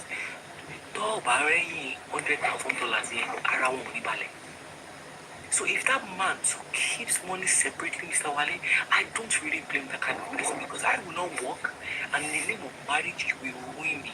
So he's looking for how to pay school fees. Who else is supposed to look for how you pay school fees? If you're a single dad, would you not pay the school fees of your child? To buy your public school, really afford. Take your kids to the freaking public school. and tell your wife, this is what I can afford. If she wants more, then let her go and put. But anybody to buy she know, do not join your finances because to me, I've always seen she know as what is sought out. Family to you. I'm not saying she knows good. I'm not advocating for it. But at the very least, if you are doing it, you should not be struggling to pay school fees. In fact, your wife should not even know that there's more money somewhere. I know someone that gave his side chick $18,000 to pay for school fees in Canada. He lives in Houston. He is well tipped by $18,000. This lady is a Ghanaian lady. She filed for him. For this Nigerian guy, he's doing IT now. When he was going to school, this lady, I think I said the story here, this lady was working 2 jobs, putting this man through school. They have 2 kids. The kids are autistic. All of a sudden, the family is telling him that, you need to go and marry somebody else and have the kids, because the lady is like, you're not helping me with the kids. I cannot have another child. The first one we had was autistic. We tried again, the second one, the girl also is autistic. The lady had to quit her nursing job to take care of the kids because she has 2 kids with autism under the age of 3. In Kini Babaji, Papa, the wife doesn't even know he has the 18. He has more than that because I want to believe for him to carry 18K and give side chick because he married the lady in Nigeria. Family and friends, everybody went for the wedding. The wife does not know. We know the wife. It's not my place to tell her. We are just looking at her and feeling bad. My girl. Only for him to find out that this side chick now has a boyfriend. Now he's running helter-skelter. So what am I saying? Why would you want to join your finances with that kind of man? You think that kind of woman, if she stays, she's staying because where does she want to go? That's why I don't be envying marriages of 10, 15 years. We see people and say, the man and this couple have been married for 20 years, they don't have property together. It is not by years. A lot of people are just there because maybe financially it's not feasible for them to separate. Secondly, the woman is thinking, how do I want to start? Even some men think about it.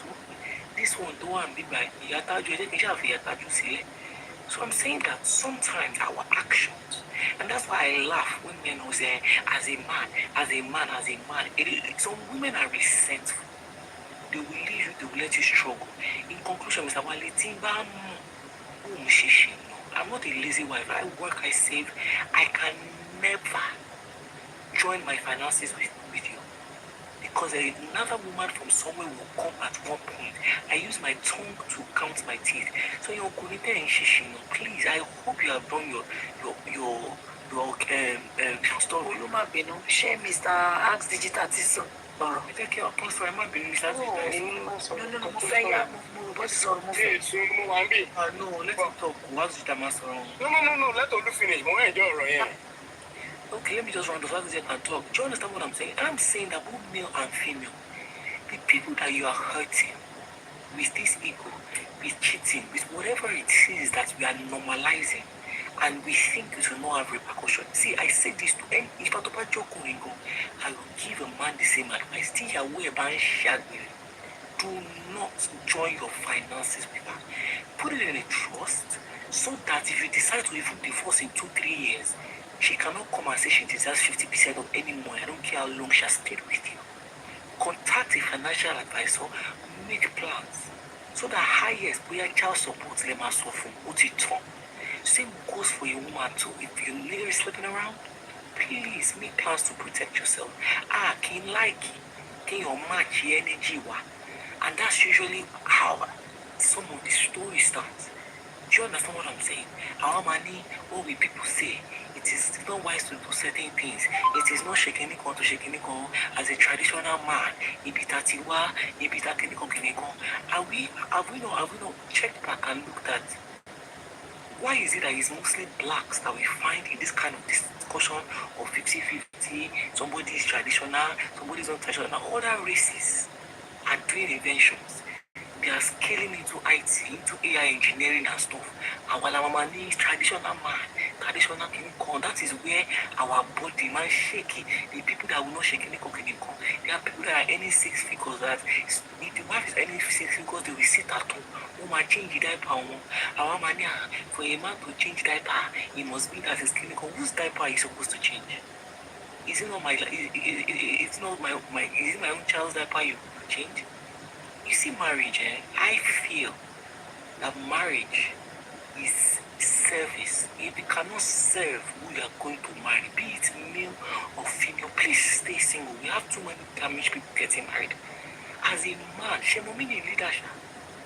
There are people here, Mrs. Young, that will tell you they don't want leadership role. Do you know why?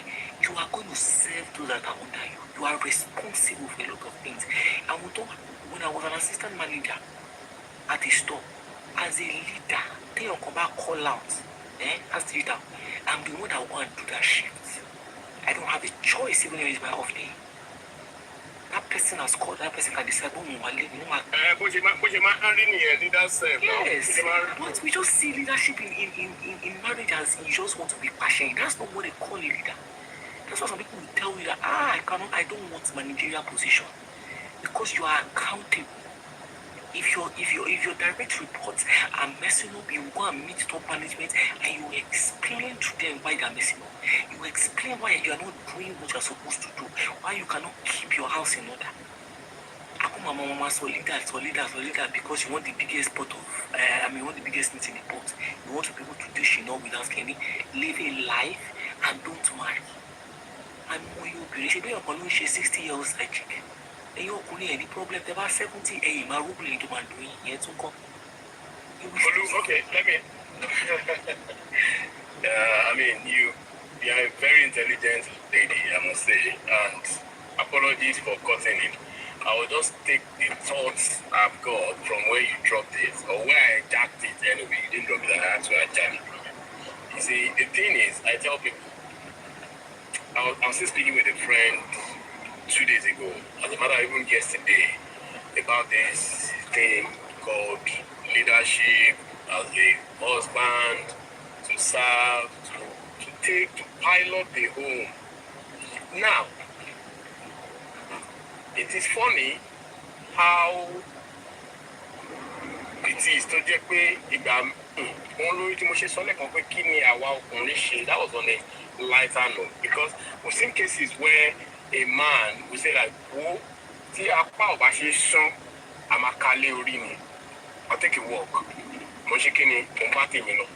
Tí wọ́n ní àkókò ìjòyè ó sàn ju ẹnu mi ò kálù lọ, òun lọkùnrin míì máa ṣe. But eventually what you now see ó ní pé wọ́n máa wá padà gaslight ẹni yẹn. Ó mọ̀ pé òun ló ti rí pé òkè o as a leader o mo ti fail. I don't know if you are getting my point. Owó ti rí pé òun ò ẹnu wọn ọmọ afẹ́ yìí mọ́ lórí pé so òun fúnra rẹ̀ ló tèkè wọ ọkọ̀ kò sọ pé obìnrin ní problem òun ọgbọ́n kúrò pé wo ó dà pé apá mi ò ká kíní mọ́. Ṣé bí tí ìjọba àbádẹ́ ṣe ìyádẹ́ resign nǹkan tó kùnrin míì máa ń ṣe nìyẹn. But eventually wọ́n wá rí pé tóbìnrin míì máa ro ẹjọ́ yẹn wọ́n wá ro ẹjọ́ yẹn bíi pé kíní kan this kíní kan this kíní gan ẹni tí bá tiẹ̀ lọ kò rojọ́ mọ́ ẹlẹ́sẹ̀ ó dẹ̀ fílẹ̀ yóò máa lọ. Do you understand? So that is one aspect. Tèmi máa ń gbọ́ tí mi kì í sábà fẹ́ fara mọ́. Bó ṣe wà ní líkì náà ló wà ń gbàdá bó ṣe like it's both ways. You see cases irú ẹ̀ náà ni máa ẹlẹ́jọ́ ẹ̀kan yẹn kíní kan ó kọ́ lé ó ṣe kíní kan gbogbo yẹn èmi rí bíi pé he said it himself pé he saw the signs. Ṣé wọ́n kọ́ fẹ́ gbé àwọn tó kọ́ gbé religion ṣe pé bọ̀ wọ́n wá wò gbogbo ẹ̀ wọ́n ṣe pé wọ́n ṣe bad náà jù wọ́n kàn gbé wa láti rí mọ nǹkan tó right àti nǹkan tó yẹ ká tẹ̀lé nǹkan tó bí advice làwọn kìíní yẹn ẹbí religious bodies bí school nígbà tí wọ́n bá lọ school àwa alákan wá miracle lọ church àwa miracle lọ àsàlátù wá miracle lọ mọ́ṣáláṣí. That is not the primary aim of those religious centers. Àwa láti sọ di nǹkan míì. So you know those the books we are saying we follow, the Bible, the Quran, also okay, especially the Bible is okay, I hate divorce. But kò sọ pé tí ẹ̀mí ẹ bá fẹ́ bọ́ kó má kúrò. Do you understand? Whether ọkùnrin ní ẹ o, whether obìnrin ní ẹ o, àti àwọn ọkùnrin náà gan emotionally tí wọ́n kó beating fún wọn. Ìmí wà bẹ́ẹ̀ pé physically náà oúnjẹ beating. Àwọn kan wà báyẹn. Àwọn kan wà báyẹn náà tẹ́ pé lórí bẹ́ẹ̀dì náà ni in the other room nothing jẹ punishment tí wọn pẹ́kẹ́ wọn okú iná sì collect ọ̀ya okòrè ní òtì tó fẹ́ fi ṣe ìgboro. Do you know where the problem is? So ọkùnrin báyẹn wọ́n ti mọ̀ pé ẹnu mi ò ká gbogbo ọ̀rọ̀ tó wà lẹ̀ ṣé kí ni tẹsẹ̀ mọ́rin kó bá tiẹ̀ lọ iná kò létò yẹn wọn sókè kó rajà wàá kó ní tiẹ̀ wájú tó máa mọ irú máa yẹn sìn kò ní ó tì lóbi lè bá rú máa yẹn ta ni kò normal kò sí nǹkan tó ṣe nu marriage yẹn for 20-something years tí wàá ṣe pé ayé ń ṣe but you look at it pé òun náà fẹ́ ṣèṣe pé wẹ́ẹ́ bí àtòrí ọmọ ló ṣe dúró ń bẹ̀ pé kí làwọn ọmọ ẹ̀ ṣe yà ò ní jẹ wọ́n ṣé kíní kan ẹ jẹ́ ká ní sùúrù ká ṣe kíní kan but eventually bàbá ní ká forí tì torí bàbá pánkọ́ do you get so ó ṣẹlẹ̀ sọ́kùnrin bẹ́ẹ̀ náà ló yẹ ṣẹlẹ̀ sóbìnrin so òwò ló wà nù fíìmù yẹn whoever is listening you know your situation you know the kind of nǹkan tó wà ní inú agbada ẹ̀ tó ń yan ìwọ ló máa analyse ẹ̀ kò bá ìgbẹ́jọ́ ẹ̀ wá sórí TikTok nísìn àwọn máa bẹ́ gbọ́ etí ta ẹjọ́ tó bá rò bí court of law ní bíbá náà ṣe rí ẹjọ́ tó bá rò làwọn èèyàn máa bẹ́ dà do you understand so ẹ tó wá kọ́ mẹjọ́ rò ni ló máa win case because the law court of law is blind I don't know who that get my lawyer never get the court of law is blind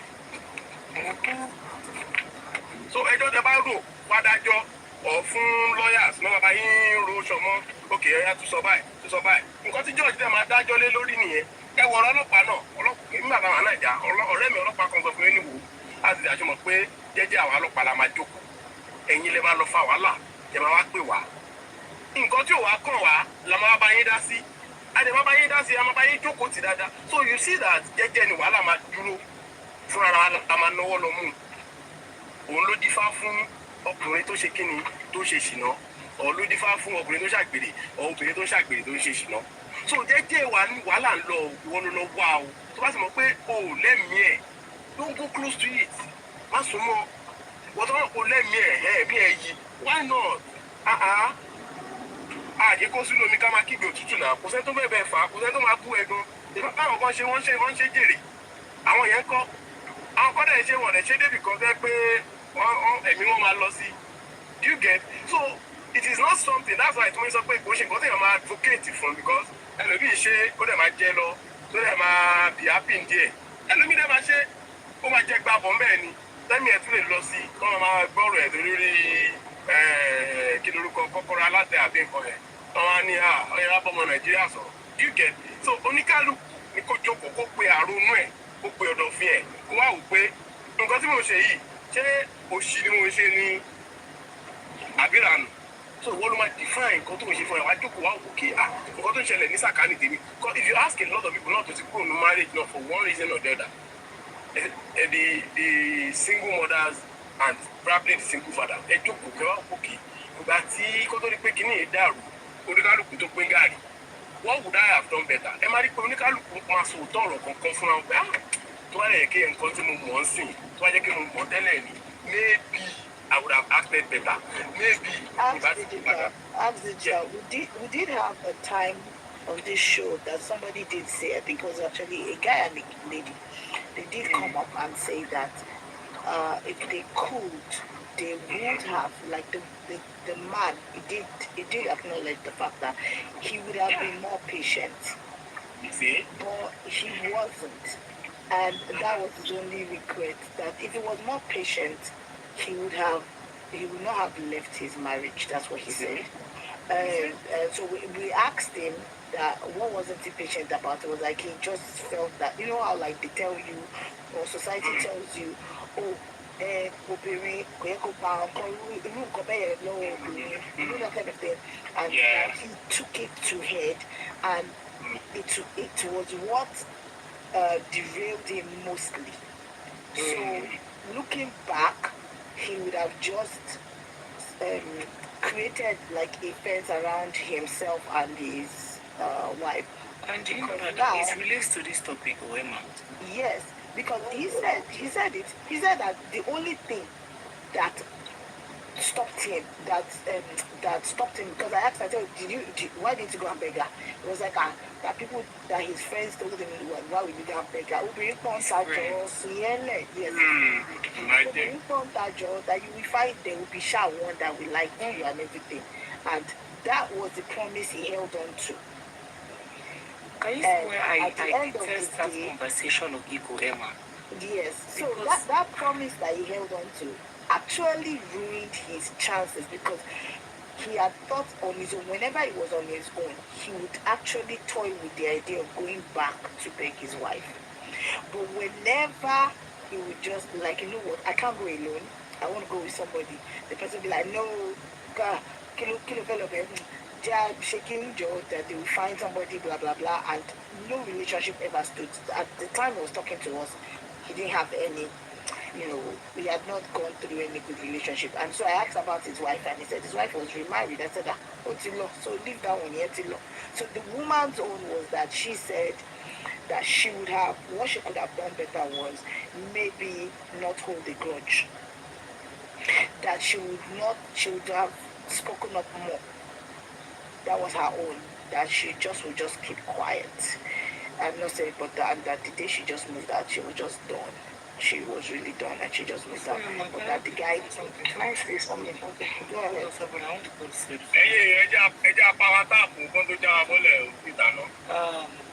You see this eco conversation, because to me that's what this Maggie conversation is about. And hearing people say, oh, the way it will look like, Emo, Ibitatiwa, it relates to this man's story, Emma, that you gave now, you started now. Some people, you are more bothered about your friends, because them are some people, the way you will look, than anything basically. Who you can fear and worrying by. See, if you have a good woman, or you have a good man, and you know in your heart of hearts, any, I'm not saying I want to do it, but you have a woman I know now in your lily. Please, if you are going to have to pound yam to make it good, pound yam. If you are going to wash akpata to make it wash akpata. It is none of anybody's business. What you do to keep your home. And is your friends that are going to tell your story about you will not grieve for your woman. You will not shake any. Don't shame me. There are some men that are forgiving their cheating wives. They will never come out to say it, but they are forgiving their mother for stepping out of liking somebody or for. At the end of the day, I think she was.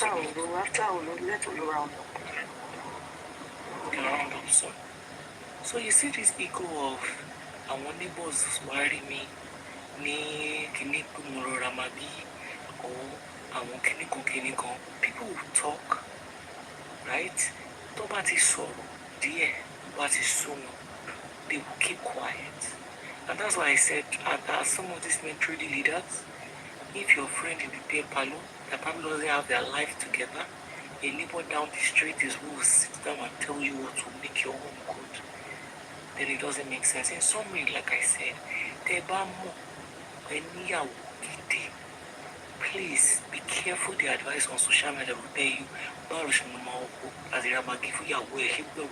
you, what is people's business without you choose to run your home so long as there is peace? Thank you. Soft girl.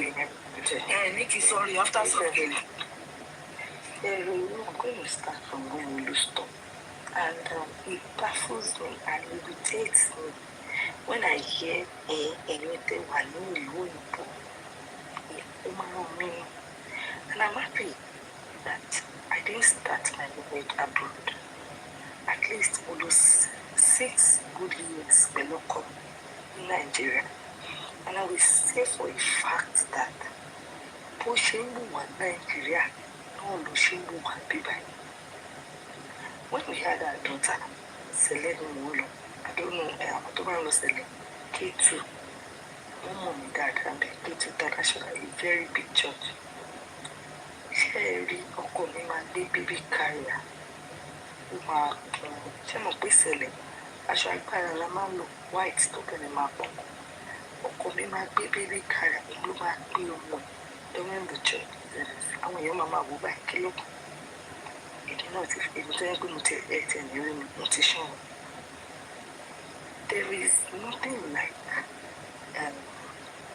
we have a defined role. It irritates me. Bá ṣe bí ọkùnrin la ṣe bí obìnrin. Oh, don't tell me that the fact that this person is a man kò lè lọ ra magi. Ó ní iṣẹ́ o, kò ní iṣẹ́ o. In short, ẹjọ́ ọkàn mi ní níbo pàdé lọ́nà. My husband tó bá ní obìnrin yìí kí níbọ̀ yẹn gan ṣe tó láǹdì lọ́kàn mi ló máa sọ fún mi pé àpò lọ ra magi ni ìyẹn kọ́. Because the way our mentality is even shaped, I don't understand. It irritates me. Then the fact that some people will come out and tell me that bó ṣe ń ṣe marriage níta gbangba ó yàtọ̀ sí bó ṣe ń ṣe marriage ní ilé is annoying. Why are you married? Am I married because of my neighbor? Or am I married because of the people I live around or because of what people will say? So we need to clear and erase that mentality. Now back to this man's story. Me, I always say something. For every action, action there's a reaction. I don't know, maybe it's the other way around. If you support woman, you support woman cases, you support woman you feel. But like I always say, you say you love me, I say I love you. We share that, we provide. All of a sudden, you feel that because you have the money, but I'm giving you money, so you should keep short as the woman. You don't have the right to complain. At least I'm giving you money, because that's a lot of men's mentality. They feel that once they give you the money, everything is settled. Marriage is beyond that. Now, the woman is keeping quiet. What are the man to go to the one sort of like woman Jailo? I married a good woman.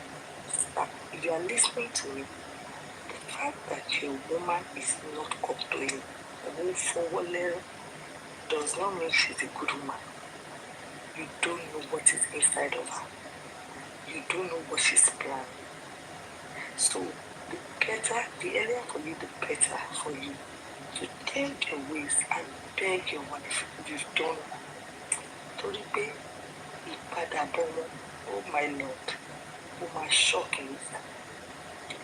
Now that man was saying òun fún lówó náà, òun fún lówó, òun sọ pé owó nìkan ló mọ̀. Nǹkan tó ń fún ló mọ̀ náà, nǹkan tó ń fún ló mọ̀. Did you give her attention? Did you show the emotional aspect, the physical aspect, the care, everything, even spiritual? Were you there? Now, who are you going back? But don't think of money factory, no? I'm a banner, who like better. Who did plan exit? Even if you are planning it, okay, you cannot wait. So people will not leave that marriage immediately. They won't leave that exact time. They will plan themselves.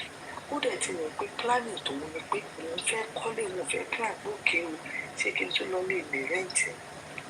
Who they will strategize. So why are you faulting her for moving to our house? So the woman, thank you for the gift. The woman was strategizing slowly. Then the fact that once upon I say once upon could call it, I stand to be corrected. Any woman type performance thing. My mom told me to my face, the woman man died for 5,000 every day. If you go say land, any don't type any post stop. She doesn't have a shop. She supplies to the market. Just inú ẹ̀pà yẹn ló ti rán àwọn ọmọ lọ yunifásitì. Inú ẹ̀pà yẹn ló ti kọ́ ilé. So what nonsense ló ń ta wóróbo? Tó bá ń ta wóróbo tó dẹ̀ manage finances, why can't she come in? Why can't she come in? Owó tó yẹ kí màá wọ́n tọ́jú ní early age wọn tó rówó jọ. Wọ́n láwọn àwọn máa ń jayé àyè kí ni statement ọ̀tẹ̀ sọ. Now, ọjọ́ alẹ́ tí wọ́n á súnmọ́ fún gbogbo àwọn side àtàwọn tẹ́ ló ń jayé pẹ̀lú, they are nowhere to be found. You are now looking for the woman to come and stay with you and manage the nonsense. and the remnants in you. No, please. Let's be truthful to ourselves. So, who am I going to go? She don't have responsibility. Gbogbo ohun tọmọ ṣe bọ́jọ́ bímọ ẹbí àtọkọ ló dọmọ. So why is he complaining? Ewo, I think that's all I have to say. Please, we should normalize the fact that anybody will need a role in your life. If you are not used to it in your marriage, congratulations. Nobody is going to glorify suffering. I always say it here. My husband is even the better parent. He's the better parent, and I like it like that. You're coming back with me for 5 months, maybe. What did you come here? My mother-in-law came to tell me that Papa, you need to. Papa won't shake for my mother-in-law was telling me, and that is why I always say, I pray that my daughter will marry the kind of husband and my son will grow up to be a kind man. That is totally so what are we saying? My mother-in-law must suffer in the back, but ìyàwó mi, by you need me to lójúkò. Jẹ́ kó ṣe gbogbo ẹ̀ ní mo kọ́ ni. Mo rò pé àwọn ẹ̀jọ́ inú ìyẹn ní ọ̀dọ̀ ọkọ mi. I never thought about that. But wọn dẹ̀ lo marriage wọn pé ayé ìgbà yẹn wọn mọ̀ pé things are evolving. Àjọṣepọ̀ ló ń fa growth. Only is no better. If my husband did, I'm not a stand-up bed. I'm not early morning person. I'm not a stand-up. My husband will tell me anytime you go to work and you come back in the morning, please stop asking me what I will eat.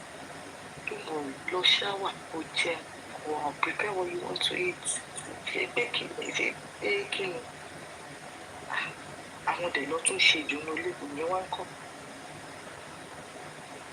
Beg. That's all I have to say, Charlie. Thank you.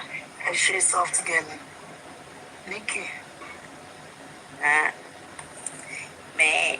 Okay. Good morning, yo. Ekaro. So me, I'm staying around the Maggie conversation because hearing something someone said, why is it that it is okay for us to tell whoever that, Okomiloba Mirale and inú ọmọ àjọ máa fẹ́ yá ọkọ gidi ọkọ mi lọ bá mi ra mọ́tò ọkọ gidi.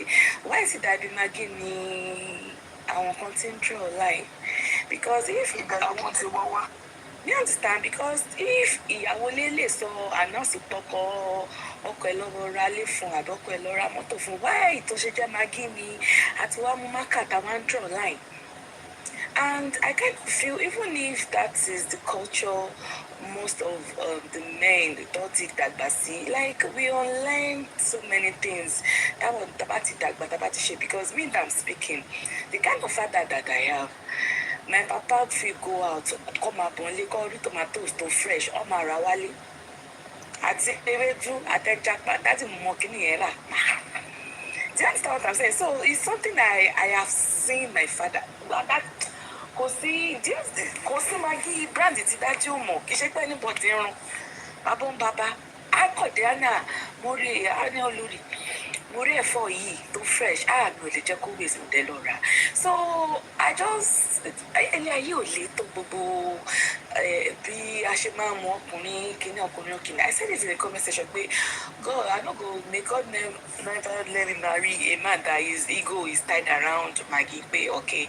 And this is why most men they don't fún participating in iṣẹ́ ilé, because they feel if they do certain things in the house, household, their marriage, they will feel they are less of a man or less of the husband they are supposed to be in that home. And it is so that kind of mentality is so flawed and wrong. Tẹ́bá ẹ máa rí àwọn ọkọ mi, ìyàwó wọn máa bímọ, wọn máa struggle, wọn ní lift a pin to even assist the wife because they will feel, oh, me assisting or doing kind of. Ẹ máa rí ọkọ mi tó máa sọ pé báwo mo ṣe máa change diaper ọmọ. Ọkùnrin ni mí now. No. Ọlọ́run jẹ́ kí mi pàdé dragon ẹ̀ máa ṣe bí dragon nu marriage yìí. So, and T3àm tó sọ̀rọ̀ lẹ́kọ̀ọ́, I wanted to come up, but I'm happy I didn't come up because I wanted to ask her some questions like, okay, what is wrong in obìnrin sọ pé ọkọ lọ ra Maggi? What image are they trying to protect? Ṣé Maggi kí ló wrong nínú pé okay tí wàá ọkọ lọ ra Maggi ẹ fẹ́ sọ pé ọkọ lọ ra Maggi bẹ́ẹ̀ lè sọ pé ọkọ lọ bá yín ra all that is I said in the comment section earlier I said oh but a lè sọ pé ọkọ lọ ra suya. Boy, be Maggie, you know, today, àti ṣòro. I just feel that some things are not necessary, and in this big 2026, when I hear some things, I just be like, really? And this is this same attitude, this same mentality, some of this. Àwọn ọkùnrin tó máa marry tán máa sọ ilé ayé di ogun di fún ìyàwó tó bá fẹ́ sí lọ́ máa ní ẹni ẹlẹ́ni lára because deep down they know okay them going outside to actually help buy these things will make life easier for their wife, but they won't because nǹkan tó máa sọ fún yín ni pé ṣé táwọn tó bá mọ̀ pé mo lọ Maggi mo lọ rà bóyá lè ra bread ẹjọ́ ẹ̀yin married man tẹ̀wọ̀n àbí báyìí tẹ́ bá ti lọ sílé láti ibi iṣẹ́ ẹ lọ ṣí WhatsApp chat yín kẹ́ type bread ìyàwó yín ṣọ̀rọ̀ yín bread ó ṣe jẹ́ Maggi. Okay, do you know that the anointing no matter what because when you live for pata. Sorry for laughing, but it does not make sense to me. When I read, Maggi, you know, let us do better, Sha. Ẹ̀yin obìnrin ẹni sọ̀rọ̀ ẹ jẹ́ n bí question. Tí ọkọ yín bá sọ fún yín pé ẹ lọ tú táyà mọ́tò, báwo ló ṣe máa sound létí yín? Báwo ni kò ṣe ní sound? Ṣé mi ò fa generator? As digital, I dey change my generator plug. So I dey wash my tapaka. This thing is mo pa àwọn obìnrin kan ṣe bọ̀ naturally báwo ló ṣe máa sound? Ṣé ẹ ní sọ pé ọyún ló ní power now? You don't know. Anyway, we are sharing aye left and right in and upbringing really start to jáde ó tún matter because what you watch your father do while growing up is what is still the mentality some of them. If you come be question me, I don't have any problem. I did direct that. I don't have any problem doing it. No, I did direct that at you. I'm still like it. Sometimes you learn to unlearn and relearn. And that's why I made an example of my husband that all this is done. This sin is that death. Do you understand? Even my mother-in-law testified to that anything Baba carried by the morning, Baba Madiwa fresh again. I beauty by mouth, you know. He didn't go, but he learned. And my husband told me something. He said, wo character Baba, wo character now. Àtàwọn tó wà lẹ́gbẹ̀ẹ́ who save he picked the good ones around. I think you understand. That's how you will learn and you learn. Ẹlòmíì àwọn ògbé bàbá mi ò ṣe even my younger brother nígbà tó ó wà lọ́dọ̀ ikú mama sọ pé access the husband dey try mama sọ pé don't learn àwọn ò lè ṣe they say nìyẹn don't learn because to my brother kò rí bàbá mi ṣe èmi tẹ̀ gbàdúrà ẹ̀ I prayed against marrying somebody like my dad but may I not and God answered. So sometimes even if you grow up in that kind of mentality you see we know what is right. This last Father's Day I was telling my husband praying and thanking him, you know, you made this parenting very smooth and easy and he said something. He said, do you think I don't know some guys that are that irresponsible? But I chose not to live that life. So we know what is good and we know what is not good. We just chose to start by saying, I'm the man.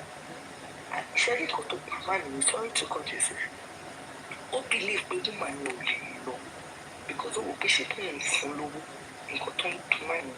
believe that wife can never leave him.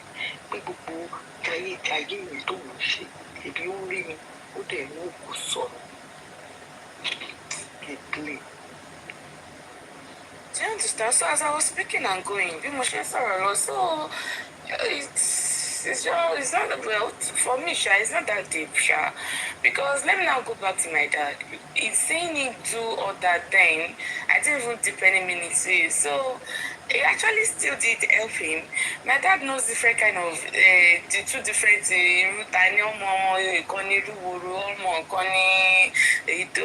You know, the things that some men would not even want to be involved in, like so if you talk about your level was when my mom now died, it was easier for him to just just what I'm saying. So come on, master,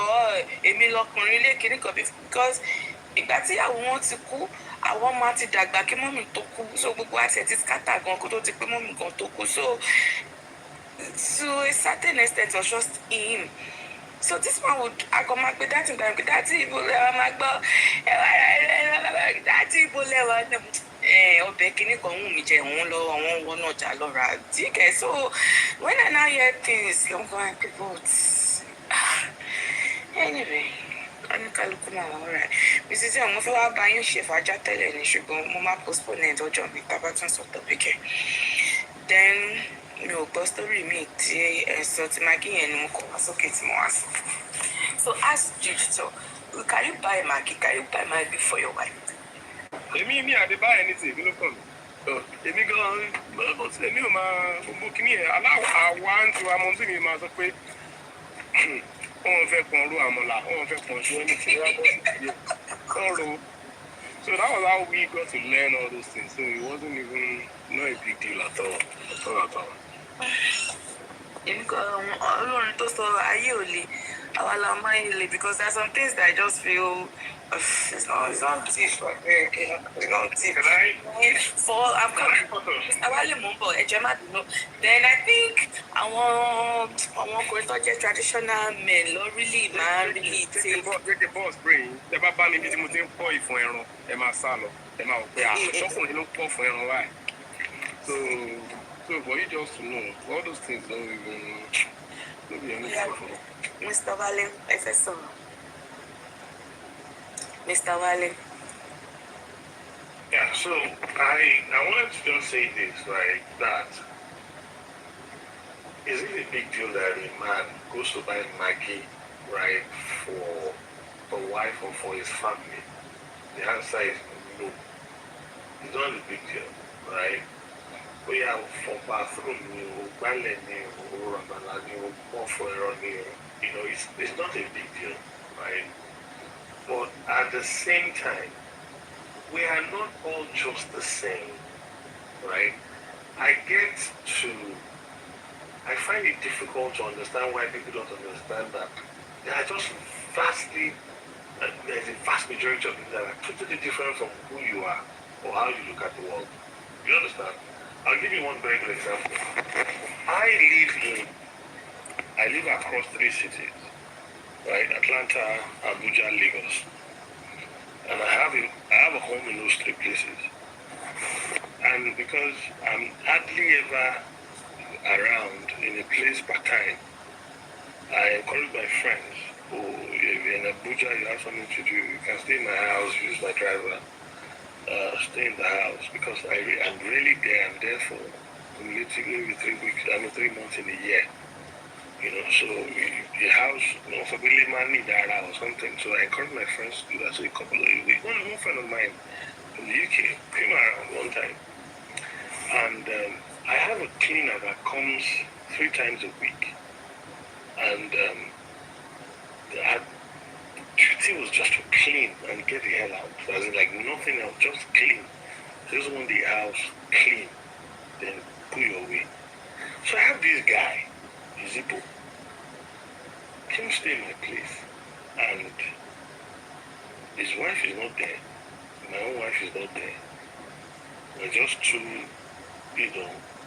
circumstantial bachelors in an apartment in Abuja.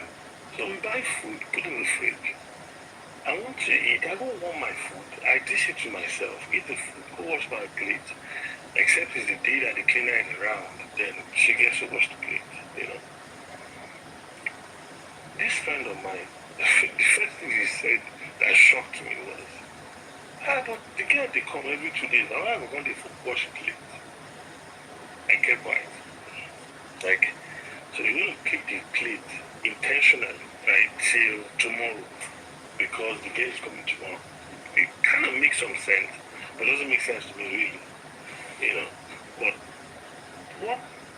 what shocked me though was one day the girl was at home cleaning, and I came into the living room only to find that this dude had told the girl that, she should help him get this food in the fridge, warm it in the microwave, and serve him. it was, I couldn't understand it. Do you understand? So this girl left the cleaning that she was doing, literally went to the fridge, got the food, warmed it, dished it, put it on the tray, and this guy went to go and sit down, and she came to serve him. For days, I I tried to rationalize it.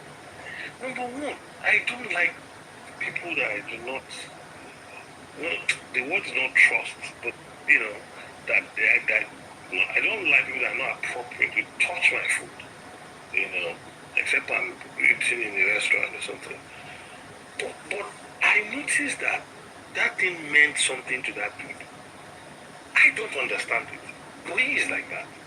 Do you understand what I'm saying? So this guy marries a woman, and the woman is having to, quote and unquote, almost all at all times, serving food. It's not because he's not educated, it's not because he don't live abroad, it's not because of all of that. It's just a peculiarity. Somebody mentioned learning and relearning. It could be something that he should go work on, to go relearn and learn some things and the rest of that. But if you're dealing with that dude today, right, this is before you learn anything. This is just one wise way to deal with him, because those things are important to this guy. I don't know why. There's something they call neural pathways in our brain. Maybe the way his brain has been wired, right?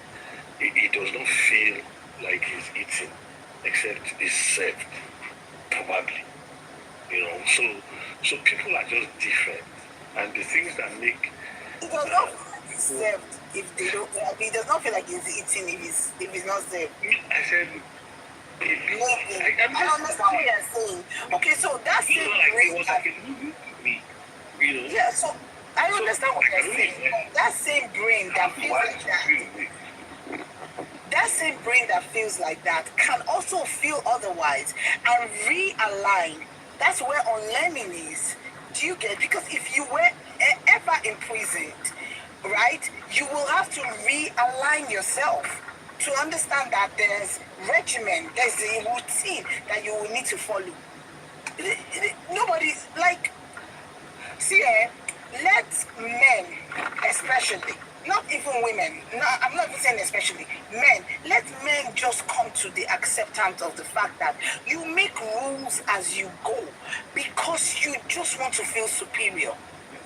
That is it. Until we come to that acceptance that this is what you guys want, in order for you guys to feel superior, you want to put in place certain things so that you can be up here and the woman feel down here. Because ayé ò lè bẹ́ẹ̀ yẹn tó bá ti jí láàárọ̀ ìyàwó ẹ̀ ti sóúnjẹ kí ló lè fún ẹ láti lọ gbé láti sẹ́ẹ̀bà rẹ̀. Or today your wife is not up to it. Now let us give credit to the women. Every day the woman body, not the human body, the woman body feels different things at different times. Okay, the only thing that changes a man's body is money. and bad behavior of whatever. Emma, break. Let's not go there. No. Because that You're not a man. You don't know what goes on. What changes your body? What changes your body? Do you go and check the anatomy and physiology of a man professionally? Act digital. Hold on. Yeah, okay. The reason why your body will change is because you are not taking care of it. As a man, you engage in bad activities. That is why your body changes. Apart from the physiological aspect of andropause. That is normal. That is Hold incorrect. on, act digital. That is normal. Okay. Now today on Mrs. Young's platform, there was a woman that lost the use of her limbs. She developed lymphedema because of pregnancy. What is that? So nobody should come and tell me that because I do not feel okay to cook, you cannot cook a below makpae. Oh, you feel less of a man because a woman did not serve you. You will die of hunger. Because somebody did not kneel down, put the plate on their head to serve you, you feel less of a man. You will die of hunger. Are you kidding me? Let's this thing. The same brain that feels okay or feels very fantastic, or there's a high dopamine or adrenaline that you feel in your body when a woman serves it. It's the same brain that feels excited when a man brings his money into the woman's pocket. It's the same brain that feels excited when a man is faithful. It's the same brain that feels excited when a man says, you know what, baby, you look so good today. I want to bless you with extra money. Today, I remember the good things you've done for. Come on, let's make it this thing. You cannot be if you be mark. Whoa, those days we start raising our children. Let me say something I forgot to say when I spoke. Okay. Cherry,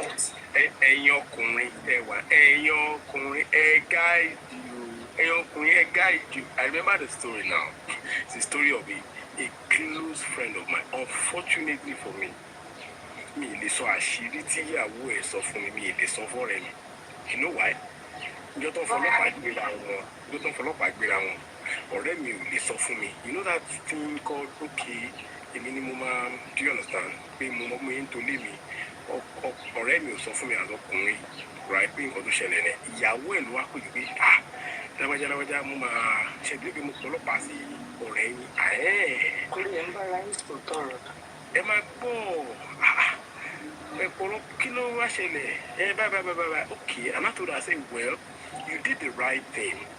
However, you might have not taken it to that length. But I will not still blame you because to Warukuma Koja Banye or to Waruko Nikoja Benye to Lokoja Enko. According to the Uberi, only already know which I'm always being if I don't buy a city company, she was okay, command no penny. I don't like it for a movie arrest me personally arrest or me to be. Now, in conceal Uberi was on the Odolomami, who was on they shocked me. Only imagine to you, Muma Paga divorce your reign. Sorry for interrupting. Guys, I just got our tab. Oh, tab about tab, the live. I open my diagram rapture to give a lot. Thank you. Yeah. And you was okay. Mapa divorce there, Mapa Fisileo. If the only reason why she you hanging dear, maybe on Fecomoki, you always okay, DSC. Chepo similar see in story man a coin. So this unfortunately me will suffer them come mommy first of me no dalio.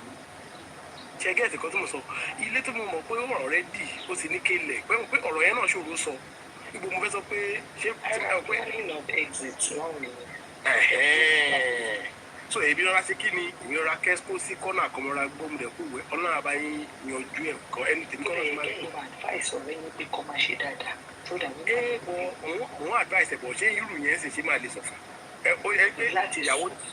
Ìyàwó ti plan exit plan already. So this must not pay oyeki oti èèyàn máa pé nìyẹn tí mo sọ pé àwọn ọkùnrin yẹ kán guide nìyẹn. Mo sọ ọkùnrin nìkan náà obìnrin náà gbà mí. So ẹ máa wo Lisa kun ọ̀rọ̀ ṣe ń lọ òkè bí kíní ṣe ń lọ tá bá ní kò ní lọ báyìí tó bá lọ báyìí kan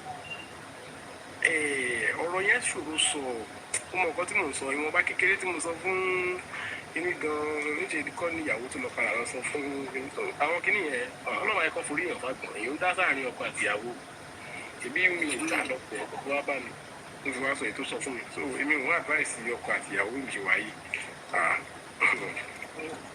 Mr. Wale Peperempe ṣe fẹ́ continue submission yẹn sir. So this one that he just mentioned now, when you say that when you're one guide, what does guide mean? Does that mean to be sharp or does that mean to ó ti í máa pé ni ẹ máa wo bọ́rọ̀ ṣe ń lọ situation yàtọ̀ síra wọn so I cannot generalize it. I want to mention something in respect to that man's story that started this whole conversation in the first place. I had a discussion with some people yesterday about uncomfortable truths. I was talking to them about some, writing a will as a man and stuff like that. And one of them mentioned like, on top of all the things we are actually struggling to survive. We are talking about, writing a will, and so I said that the reason why you want to do it is not so much because of your wife as much as for the family unit, your wife, your children, so that the children that lack in your family does not now scuttle, the family you're trying to build and the rest of that. And they were, trying to, like normal people now, like trying to be resistant to the idea. And I answered that, well, unfortunately for you, the data is out already. Virtually all of you men on this meeting will die before your wives. Like, they are only in their 40s. So it's almost 100% assured that you will die before your wives. So, do with that information whatever you will. I'm not saying you will. I will kill you. Well, somebody will kill you. But men typically die before their wives. Sometimes because the wife is younger, sometimes just because of the kind of weight the man carries. And the way, in fact, I take it a step further. I've said this long time ago that the percentage of men that will make heaven will be drastically lower than the percentage of women. And it's going to be because of the kind of responsibility that men carry.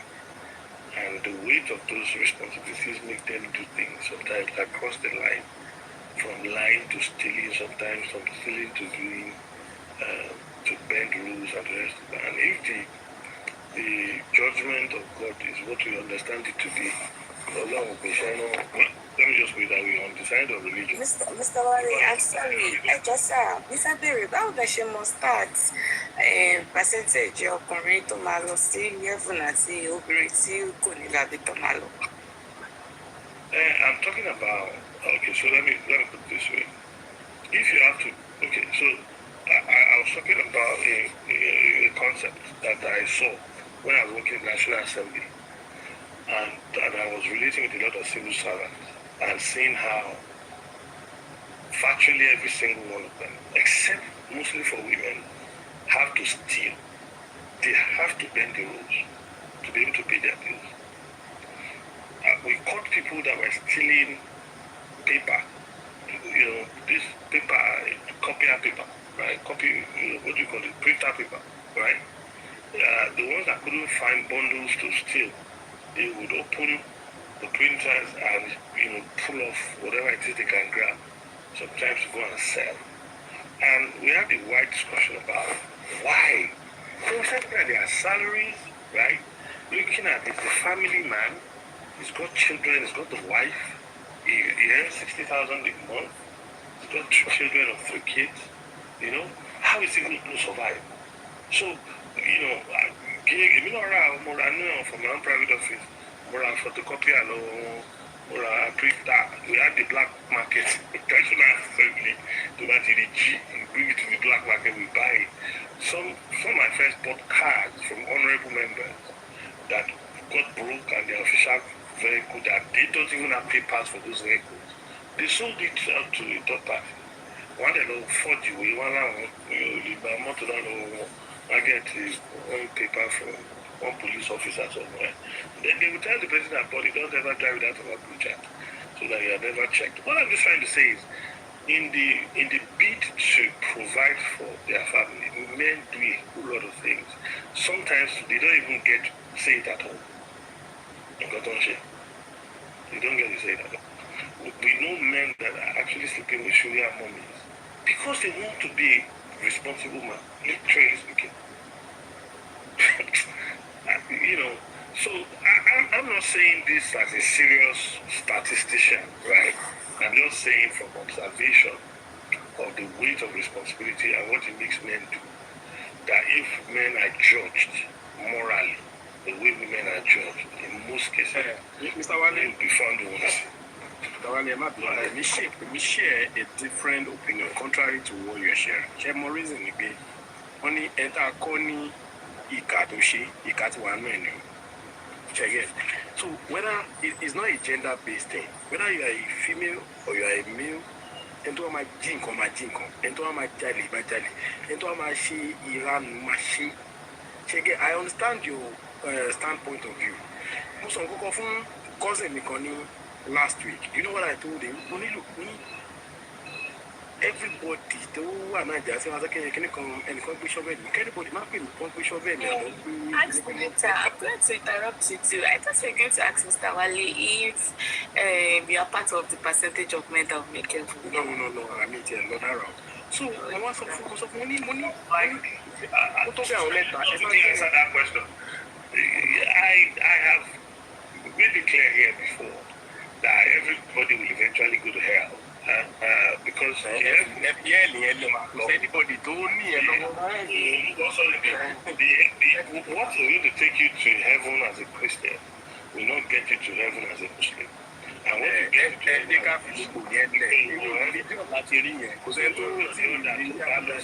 Christian and Muslim and people lost other people. So in a way we may probably all be there one way or another. Sorry. Yeah, that's all right. Let me only know in that direction. And I have my reasons. Sherry, in Kote mi wan sọ ni pé èèyàn tí ó ṣe nǹkan burúkú wọn mọ̀ wọ́n retí ẹni tó máa sọ fún wọn ni o kò dẹ́ ṣe torí nǹkan méjì o kó lè bá dìjà ni o. Now, I told her my cousin mo ní kẹ́nìbọ̀dì má pè mí wọ́n gbé ṣọ́fẹ́ mi wọ́n ṣe kíní kan mo ní mo ná àwọn ọjà kan tí mo fẹ́ tà Nàìjíríà bọ̀bọ̀ kan wá ọmọ Ìgbò mo ní ó tajà ó kàn connect èèyàn tó ra ọjà yẹn that own goods was worth like that 9 point something million. Why they jẹ́ no they have 4 point something million ó dẹ̀ jẹ́ 600,000. I think cool. Money look at you guys. Money you know ni ẹsẹ̀ now ẹnu now. Money you guys money a mọ́tò tí mo ní Nàìjíríà tí mo fẹ́ tà tó kù. You guys should enter street ẹ̀yin náà lọ́wọ́ ẹ̀ tó máa ra mọ́tò wa. Ẹ lọ́wọ́ ẹ̀ tó máa ra mọ́tò. Money kó jẹ́ 200,000 300,000 500,000 táyìn náà bá rí lórí ẹ̀. Is it not better? So nǹkan tí mo sọ nìyẹn ọ̀pọ̀lọpọ̀ àwọn èèyàn wá tí wọ́n wà Nàìjíríà when things were like kìnnìkan mo gbọ́ ọ̀kadà now. So what are we saying? Èèyàn ní láti lọ jalè. Mo gun ọ̀kadà gbogbo àti mo dẹ̀ ń gbọ́ ọ̀kadà yẹn àtọ́pọ̀ mo ní mọ́tò. Ṣùgbọ́n mo kàn pókè ká fi ó kan kún èjì ká fi ó èjì kún ẹ̀ta ni díẹ̀ ọmọkùnrin ò tó. So bó ṣe rí nìyẹn èèyàn máa ṣe kí ni èèyàn máa pókè ọ̀rọ̀ tó wà lẹ̀ yìí ẹ jẹ́ ká mú lọ́tún ká mú lọ́sì ni. So I actually don't subscribe to afárí orí afárí apá kan dá kan sí ọ láti go through the corners. Sometimes you can do things in a legit way and you still get some results. Ó lè má fast bí àwọn tó ń yíwèé o bí àwọn tó ń jalè o. But I mean, you need to do the wrong thing before you even make money anyway. Because Ọlọ́run má jẹ́ kára bò ó tí ó bá yíwó náà tẹ́ bá ní kò ní yíwó tó bá yíwó ńkọ́. Tí wọ́n yẹ pé bẹ́ẹ̀ lẹ́nu mi àgbà lọ tó máa yẹ báyọ̀ máa gbà bẹ́ẹ̀ lọ́nà ní fún nǹkan bẹ́ẹ̀ ní. Can I respond to you a bit? Yeah, go ahead. You're mixing it together. I'm stating to you facts. I'm not preaching it. I'm not asking people to go and steal. Do you understand?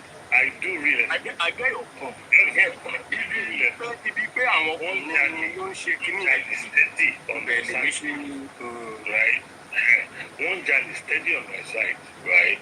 And I've got sites in Abuja. I've got multiple in Lagos. And I am aware that one child is there. It's a fact. Ask anybody that does real estate. They will tell you that they steal material. It's a fact. It doesn't mean that when we state those facts, we're saying people should go and jolly, right? Then you mentioned something that T3àm I disagree with you 100%. And I'll tell you why. I'll just choose one analogy. If you've heard the story of people that go to Libya, they talk about drinking their own pee in the desert. If you have never found yourself under some circumstances, you really don't know what you are capable of doing, right? So now just say that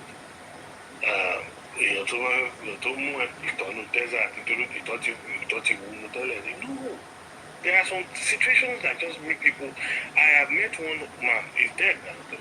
They met me one day on a Friday, and we were closing National Assembly, and and he came and started begging me for money. And I was trying to explain to him that, he's a senator now. We could have gone to those senators or those honorable members to beg me. Me too, I'm working here. And the guy said, once you have gone wow at the daily, you got to move my jail over the weekend over. Because the government, broke their hearts, they were supposed to pay salary, they didn't pay. Said he doesn't even have money to get home. And when he gets home, what the family would eat or more. So if I walked away from there, it was around 5 o'clock already. On the Friday, National Assembly gets very scanty from 9 a.m. in the morning, much less by 5 p.m. in the evening. So the guy, right, if he does something a bit desperate, you can say I tell you, but circumstances force people to do something sometimes. It's actually going to be a very fantastic job at the end of the day because Onuri, and all that, and understands that some people. My uncle sang a song. He said, "Any jabalung right?" And he said, if you have not faced the circumstances, you just may not understand how far you go in that kind of situation. So, but yes, I agree. You shouldn't be stealing, you shouldn't be doing all those things. But the pressure that men face, I won't lie to you, it's a totally different category of pressure that men are. You keep talking about this pressure. This pressure, is it pressure that is not okay? Maybe I'm asking that the pressure should be discussed. Do you get? Maybe that's what I'm asking for, that the pressure should be discussed. Because if we don't discuss about this pressure. Well, let me ask you, are you easy for you?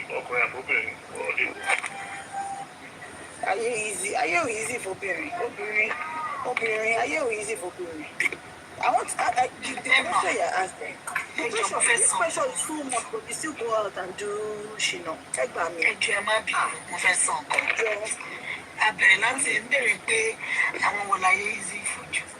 Anybody easy. Bọ́kùn ṣe ń jìyà lọ́bìnrin ṣe ń jìyà. Ṣèbóbìnrin kan ló ń kiri pàfùrùkù tójú ń rọ̀ tó dẹ̀ tún pọnmọ sẹ́yìn. Ó ń bọ̀, tọmọ ń bọ̀ tó ń bọ̀.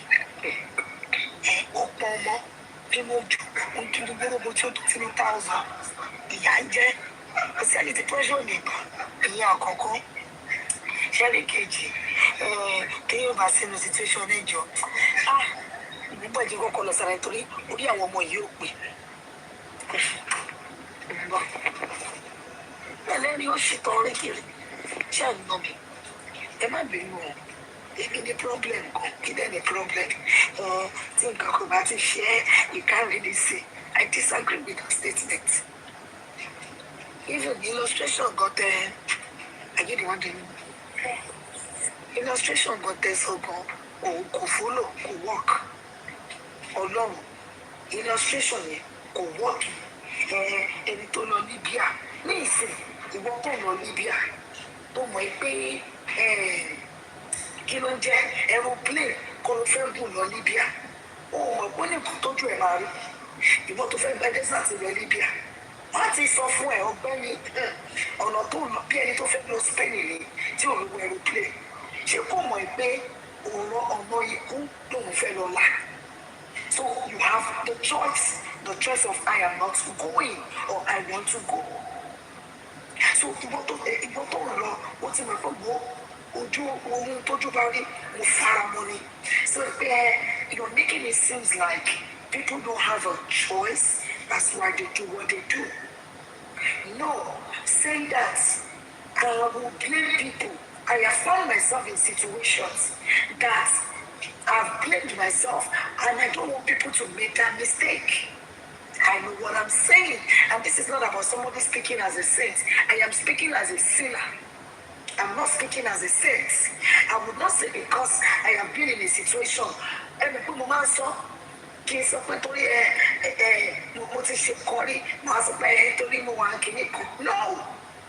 No. Do I still want to wallow in there? No. Kama ṣe nǹkan lómi pé tabarò ti tọ́ ọ̀rọ̀ àbódodo ọ̀rọ̀ ká má sọ ẹ jẹ́ ká má sọ bá a sọ ikú làmàkú bá a sọ ikú náà làmàkú. Then ẹ ń sọ pé ẹjọ́ má bínú mi ti ṣe tán ọ̀rọ̀ torí ẹni pé látara ọmọ dákẹ́ fún gbogbo yìí gbogbo pọ́ìntì ẹ̀mọ́ ló èèyàn ṣe kinní kan èèyàn ṣe kinní kan èèyàn ní kinní kan ká má judge ká má blame and then we still keep doing the same thing and we still keep having the same problem we all are having in the world. Tó bá ti di ọ̀rọ̀ okó àtòbò náà lè máa ń ní kádàrà ká ṣe kinní kan choice yóò ṣe mú ìkànnà kó sẹ́nu tírélà kádàrà yóò ṣe tì yín ipe kí ọ̀nà kó sẹ́nu tírélà pé situation yóò ṣe mú ẹ pé ó yá lọ́pọ̀ dúró kó lọ́pọ̀ kù so. But about to watch it, our excuses. People know what they are doing. We all know what we are doing.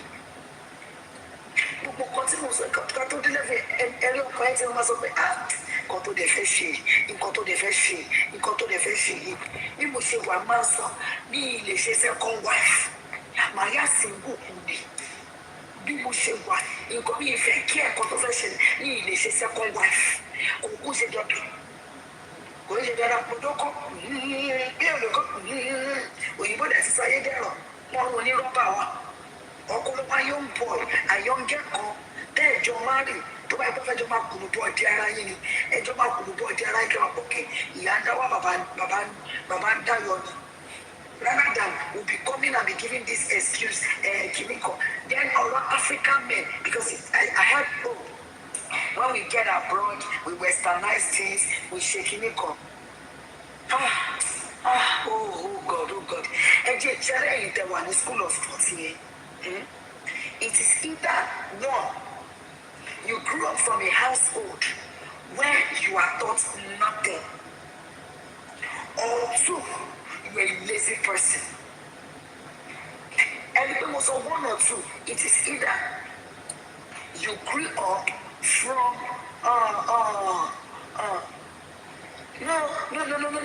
Mr. Wale, Christians are not the bride of Jesus.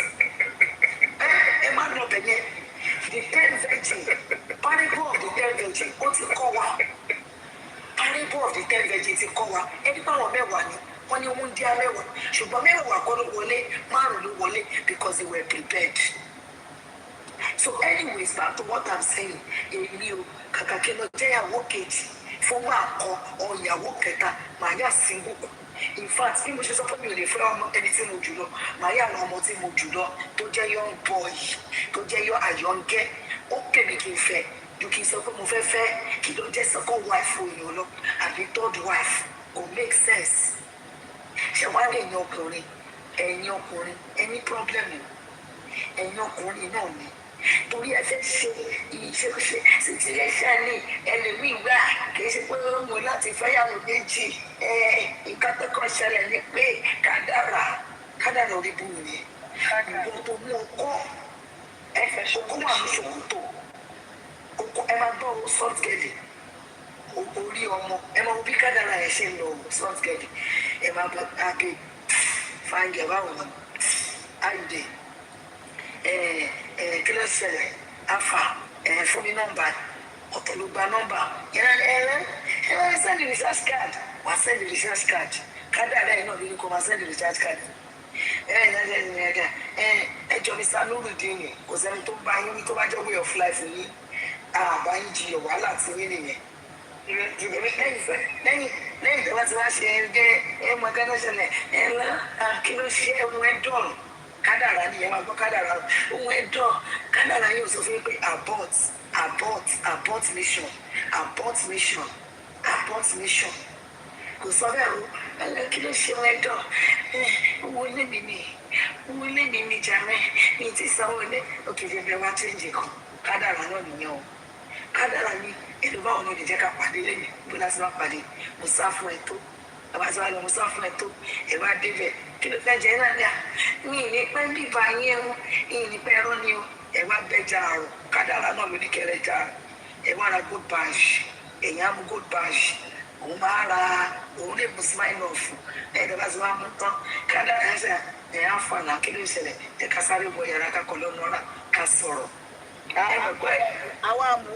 àwa mú monkey tail mọ́ máa gbọ́ ọmọ ọdẹ́rẹ́ yàrá ọ̀rọ̀ lọ́nà àwọn fẹ́ lọ sọ o kádàrá náà ló ní kẹrẹ́ǹtì rúùmù ní mo sá fún ẹ tó ẹ̀wá tó jókòó yẹn náà ti kẹwàá sọ fáwọn ìdìnnà súnmọ́ bí ìwà ẹ̀nà súnmọ́ ẹgbẹ́ bẹ́ẹ̀ dínà súnmọ́ bí ìwà ẹ̀nà káwọn sá fáwọn kádàrá ẹ̀ máa ń bí ẹ̀ fọ́ọ̀rọ̀ lára kádàrá ẹ̀ máa gbàgbé kókó wà ní ṣòkòtò kò ṣe kókó yẹn dìsàkéṣe fún kádàrá ẹ̀ ló máa mú ìtẹ̀fẹ́ máa tú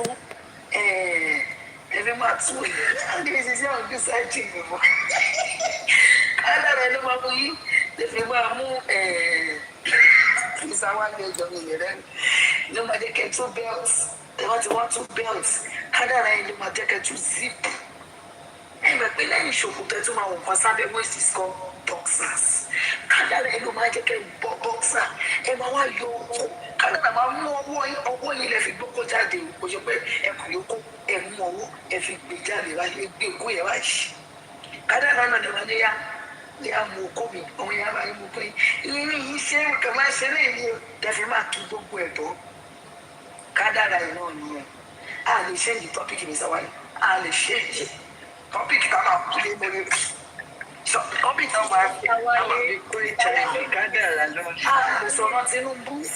Yes, Mr. Wale, you're going to sit in this topic. Mrs. Young, tó bá jẹ́ pé bìkan ni. Express yourself. ẹ ti sanwó lókè ẹ tètè lọ wá àmì ìdáwó fún mi ẹ tètè wá ẹ lọ ti fọwọ́n kádàrá ó ti fọwọ́n kádàrá. Mr. Wale, you're going to sit in this topic. Mr. Wale, bí mo ṣe sọ kádàrá yẹn ló lè fi wọ́n ṣe bíbí máa pa mí kádàrá yẹn ló lè fi wọ́n ṣe mo ti bọ̀ kádàrá yẹn náà ni o ẹ tún máa lọ ṣáwà kádàrá yẹn ló dé tí wọ́n fi ṣe rántù láì ti lọ jẹ́ ká sùn mọ́jú ibẹ̀ ni ogun ti wọ́ wá kádàrá yẹn lẹ́yìn tó bá ti ṣe tán ẹ̀ wá lọ ṣèbí tó bá ti ẹgbẹ́ ẹ̀kọ́ yẹn kàgbà pé kádàrá mi ṣèkì ẹ̀ ṣe retreat ẹ̀ ṣe sẹ́.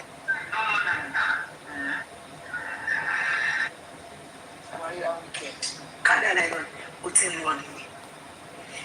People know what, and many people we find ourselves in the situation. And we want to magic fún yín ni, touch the follow.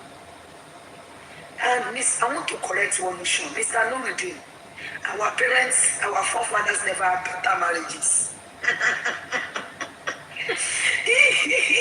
Your parents and your forefather did not have better marriages. They never had better marriages. Yes. They never, don't care what you say. If they have good marriages, oh, you are a historian. What history wants for once of facts.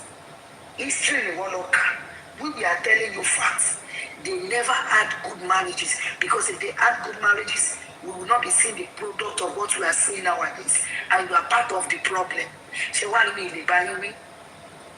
Mi lè bá gbogbo yín wí mọ̀ kọ́ sí mi lè fi bá yín wí wọ́n ní ọmọ kìíní kan ló máa ń kó báyìí ẹ̀ ọmọ báyìí ṣe máa ń ṣe yorùbá ẹ̀ ọmọ sùn ló máa ń kó pópó báyìí àdúrà ló ṣe máa ń sọ òwe yẹn mi lè bá yín correct mo ìdí tí mi fi lè bá yín wí pé ṣe láwọn obìnrin náà àwa ní sídà. Mrs. Young, ṣé nǹkan kan tó ń sọ ó ní we have bad marriages because of Western interference. No. You have bad marriages because of patriarchy, because of foolish men. Emma, if you see the platform me and Sisi Dupelo, alone, in Kotima so I'm sure platform a lot. I won't be surprised. Woman, yes, so only to follow woman. Because I saw Sisi Dupelo on the platform. They know about no job. Woman, any matter was away, and you are good boy. Tí ọkùnrin bá ti sanwó school tó sanwó lé ẹ máa kí dáńsá kì fún un. Ibi tí wọn fi obìnrin ó fẹ́. Oh my goodness, because the man pays tuition. Ẹ máa wọlé tó ní aláǹkàlà máa lọ bá tó ní aláǹkàlà enter my DM. That's why many of them die. Because it pays tuition, is what? This is the guy to tell me to leave that platform. He said, yeah, that's toxic. And it's balance. She be one fair winning. That's why only alaga to kneel down. Only alaga on your head so that you can eat from your head. What kind of foolishness is that? Let me tell you one thing. Mr. Akini, hey, that's why we have problem. We have problem. Even your so-called forefathers, forefathers, no marry Ìyàwó méjì. There are people that were monogamous among them. Yes, polygamous have been in existence, but it is not everybody. And let me tell you, feminism is evil. It's because you have low self-esteem. I still keep saying it. Low self-esteem, low dying. You are challenging. That's the baseline. You are challenging your manhood. You are putting a rule that will pacify your ego. You have low self-esteem, sir. If in the year 2026 you're saying feminism is evil, because you don't even know what feminism means. Exactly. Without feminism, to allow a woman to be, you think is evil? Without feminism, your girl's child, they would not even go to school. Imagine so your feminism. Oh my goodness, this is ridiculous. Without feminism, àwọn ọmọ yóò obìnrin tó pé lágbára Ọlọ́run wọ́n dàgbà wọ́n dògbà wọ́n lọ máa tọ́jú yín lọ́jọ́ iwájú wọn ò ní lè ráyè tọ́jú yín torí kíni inú kitchen ló máa wà. You don't even know what you're saying. You're saying BS. You're saying BS. Tabade ma wa surat yín lọ ẹ má bínú ẹ mọ̀ pé ńgbà míì náà kíní Tinubu wàhálà Tinubu ó máa ń kó sọ́pọ̀lọ ẹlòmíì. Tàbá máa wádìí bọ̀dá yẹn lọ́nsìn. Wọ́n ní àwọn ìyàwó méjì tó láwọn kó sínú ilé bóyá gan-an ti jẹun kánú. Your women were free to do what? Yeah, well, Mrs. Young. Your women were free to do what? Your women were free to serve you. Your women were free to what? To be slaves to you. To not use their brain. There's no division anywhere. Mr. Nurudi, don't come here and change our narrative. We don't have time for this. Mrs. Young, go back to the topic, please. Let's go back to the topic. I don't know what you're saying.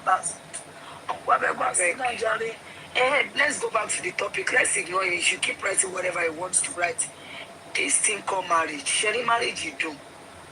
Marriage is easy. You got to become a son. You're going to wa. And you daddy wa. And you bali wa. And you lori wa. Opposite come out calling for you. And you lori wa. And you bali wa. And you daddy wa. And you do abenini. In Koyo Kolatoro. Treat us well. Treat us the way you would want your girl, your obìnrin that she felt quite treated. Anti-soft girl is from Koleko. Only mother in law, about the ram why, or money, would they like be a mommy she to live a bell she be. And you can treat her, could take anything. Could take anything and come to celebrate more choice. Share it about the level to help me. Who if I'm a good fuka. Take my free advice. And a bring by me. No, there's a way who should pay Kadaran. Share it your way about the fuka. Emo tread. Emo, you know, tread. And wow, share it your coin. And was so, and so more. And was oh my doing.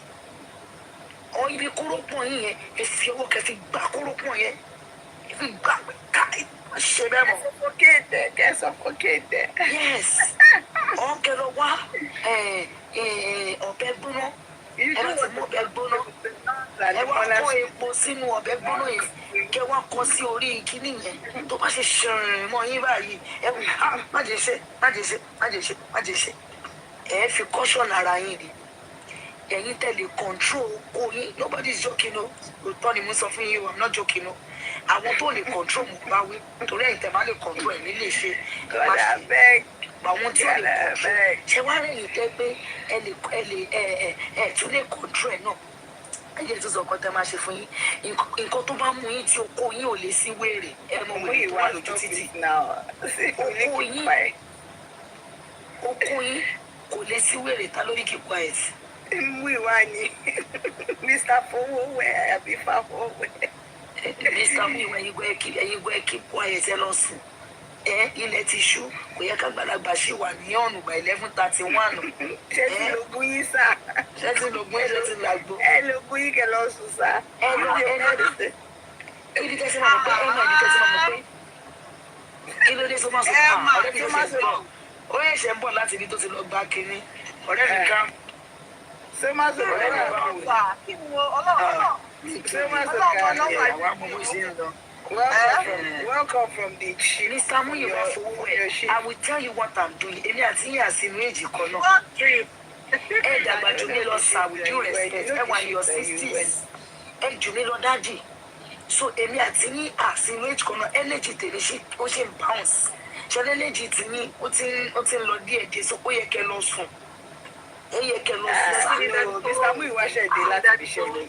Mr. Muyiwa ṣẹ̀dé láti fi ṣe ṣe wá rí ní Muyiwa ẹ jẹ́ sọ fún yín èyí tó bá ti wọ ẹ jẹ́ tú àṣírí wọn bó ṣe wà yẹn ìwọ tó bá ti sọ fún pé bébì má wọrí màá tọ́jú ẹ irọ́ ló ń pa fún ẹ o promise and fail ni wọ́n promise yìí lówó. Mr. Muyiwa is paying school fees for his children and his grandchildren. wọ́n promise yìí lówó jọ yẹn wọ́n ní Mrs. Young send account number I want to bless you. Mr. Muyiwa àti tó bá máa fún mi lówó ní next year lò. Mr. Muyiwa is paying. Mr. Muyiwa does not qualify for a sugar daddy. Leave him alone. Èmi nǹkan tẹ́mi ṣáà sọ fún yín ni pé ẹ̀yin dáàdi wa ẹ̀yin bá nílé wa. Wọ́n ti dáa yẹn. Wọ́n ti jàrìbù fún ọlọ́run ṣe tí o. Then ọ̀rọ̀ Maggi yẹn tí ní kí n sọ, mo fẹ́ padà sọ̀rọ̀ Maggi. Kí ló wà ń bẹ̀? Kí la gbé kí la jù? Kí ló wà ń bẹ̀? Dáàdi wa lọ ra Maggi. Kí ló bá dé àwọn ọdẹ gbọ́n kan tó sọ pé kẹ̀dá nílẹ̀ Yorùbá kò yẹ professor ìjọ ẹ má interrupt ní ẹ jẹ́ kọ́kọ́ sọ̀rọ̀ torí ẹ̀yin ń ṣe ẹ̀ màgbà ẹ̀ máa ní mo fẹ́ sọ̀rọ̀ ẹ kọ́kọ́ mute ní ẹ jẹ́ n parí submission tèmi. Kí ló bá dé bẹ́ẹ̀ nǹkan tó lè mú dáàdi wa sọ yìí pé ìyàwó mi lọ ra chicken náà chicken ní kíní o kí ló bá lè tẹ́mi náà bá ní dáàdi wa ń bọ̀ wọ́n sáré lọ pick Maggi ní ọjà ni kò sí nǹkan you can't send odogwu wọ́n sọ fún mi pé mi go tóun bá jẹ́ odogwu èmi go odogwu rẹ̀ kí ló ń ṣe yín èmi go odogwu rẹ̀. But can you send you can't send Otedola or Dangote to go and buy Soma Soka. Otedola iná máa sọ pé you can't send Otedola. Ṣé Otedola bí ni. 10 sachets of Soma Soka right now. Wale Pep, you can send anybody to go and buy anything in the house. Eduro Soma Soka. Are you living with Otedola? Báwo lè ṣe mọ̀? Ẹdúró náà. I don't like when you guys say things like that. Davido ṣe bí gbogbo àrí fídíò ibi tí Davido ti ń bẹ̀bẹ̀ òbò tó ti ń kúlẹ̀ tó ti ń bẹ̀bẹ̀ òbò má bínú ẹ̀ má pàtì jí. Mrs. John, you know Davido slander here. But hold on now. A prestigious person like that will not go buy Maggi. They also they have maids and Soma Soka. Listen. He will still go. He might send his friend to go and pick it up. Yes. Now, but that's not him going to buy. You need to believe there is a conspiracy to just delete two great men by sending them around to go and buy around. Mr. Wale Soma Soka ẹjọ ẹ ó dọ ibi iṣẹ́ mo wà mí lè máa ju ẹjẹ parí mo bọ̀. Mr. Wale Pepper mo fẹ́ béèrè question lọ́wọ́ yín. Ẹ má bínú Mr. Wale Pepper. Ẹ ò ní ìtì. Mo dáhùn ká mi ti bọ̀. Is that his name? His name is not Wale Pepper. So his name is Wale Pep. let me say something. Oh, so she don't have the pepper to it. Oh, this is young. Mr. Wale Pep, mo fẹ́ béèrè question lọ́wọ́ yín. Tó bá yẹ pé èmi ìyàwó yín ni mí, mo wá jẹ́.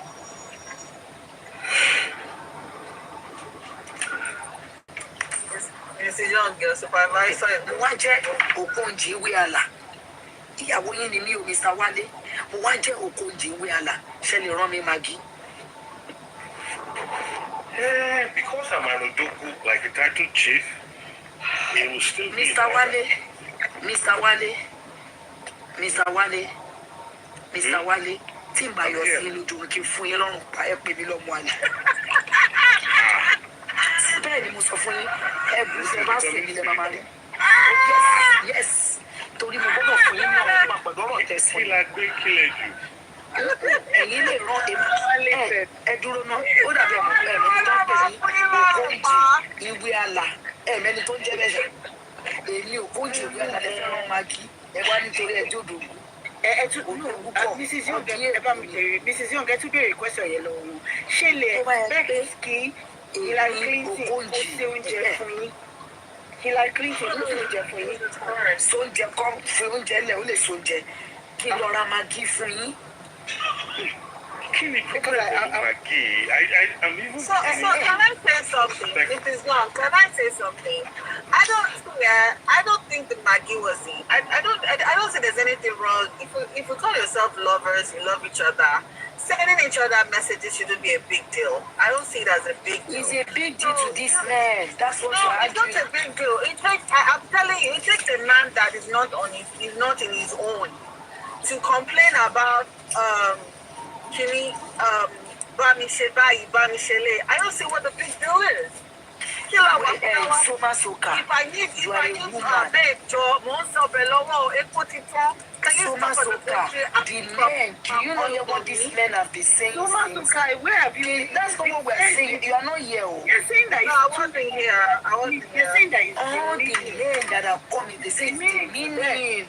The meaning. That's an ego. That's an ego thing. And I'm sorry. It's an ego. No. I'm sorry to say that. I think it's an ego thing, and it's a Nigerian thing. It's an African thing.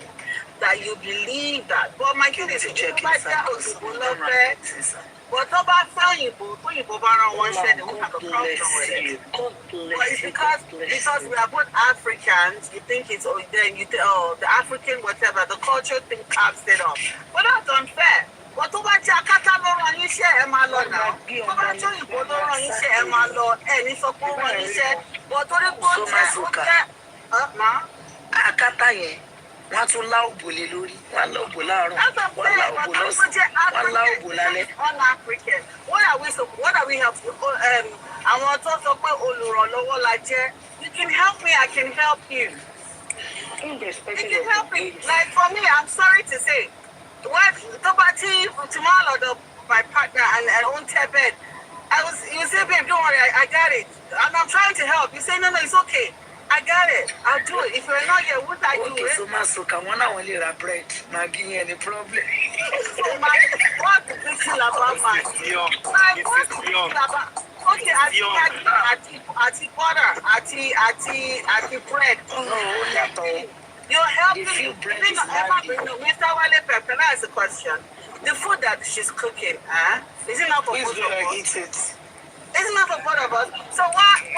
So you know what? I think what you meant, I'm sorry, it was me. That soup, you're not going to eat out of it. Because if you're conditioned, you're getting upset that I asked you to go get Maggi. And you're not going to, because of that, you're upset. I'm sorry. You go to bed at once.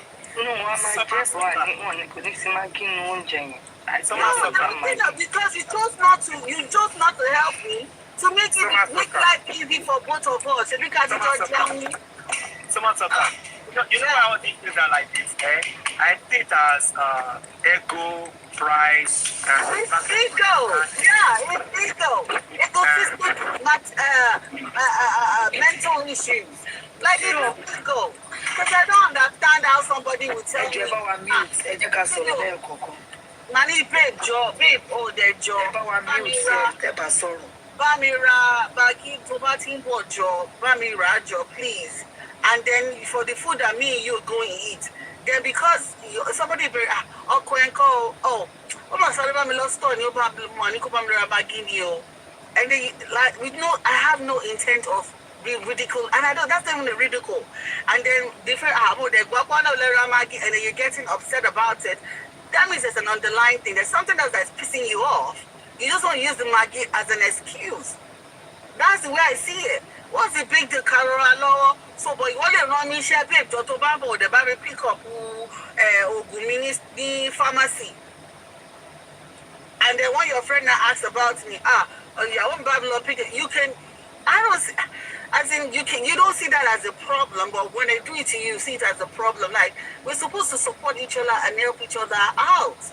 A lot of young African men, and that's how they treat you the way they treat you. I'm sorry, because some of you don't deserve love, deserve love at all. Because it's love is when you support, you help. Help Arayin, go, Maggie. Me mo koro Maggie election so sha. Very soon to Joshua. I want to quickly say something. I'm sorry, Sherry. If my husband washes my pants, what's the big deal? Don't I wash his boxers? I think the problem with you African men is you I don't know who raised some of you. I'm sorry. I don't know who raised some of you.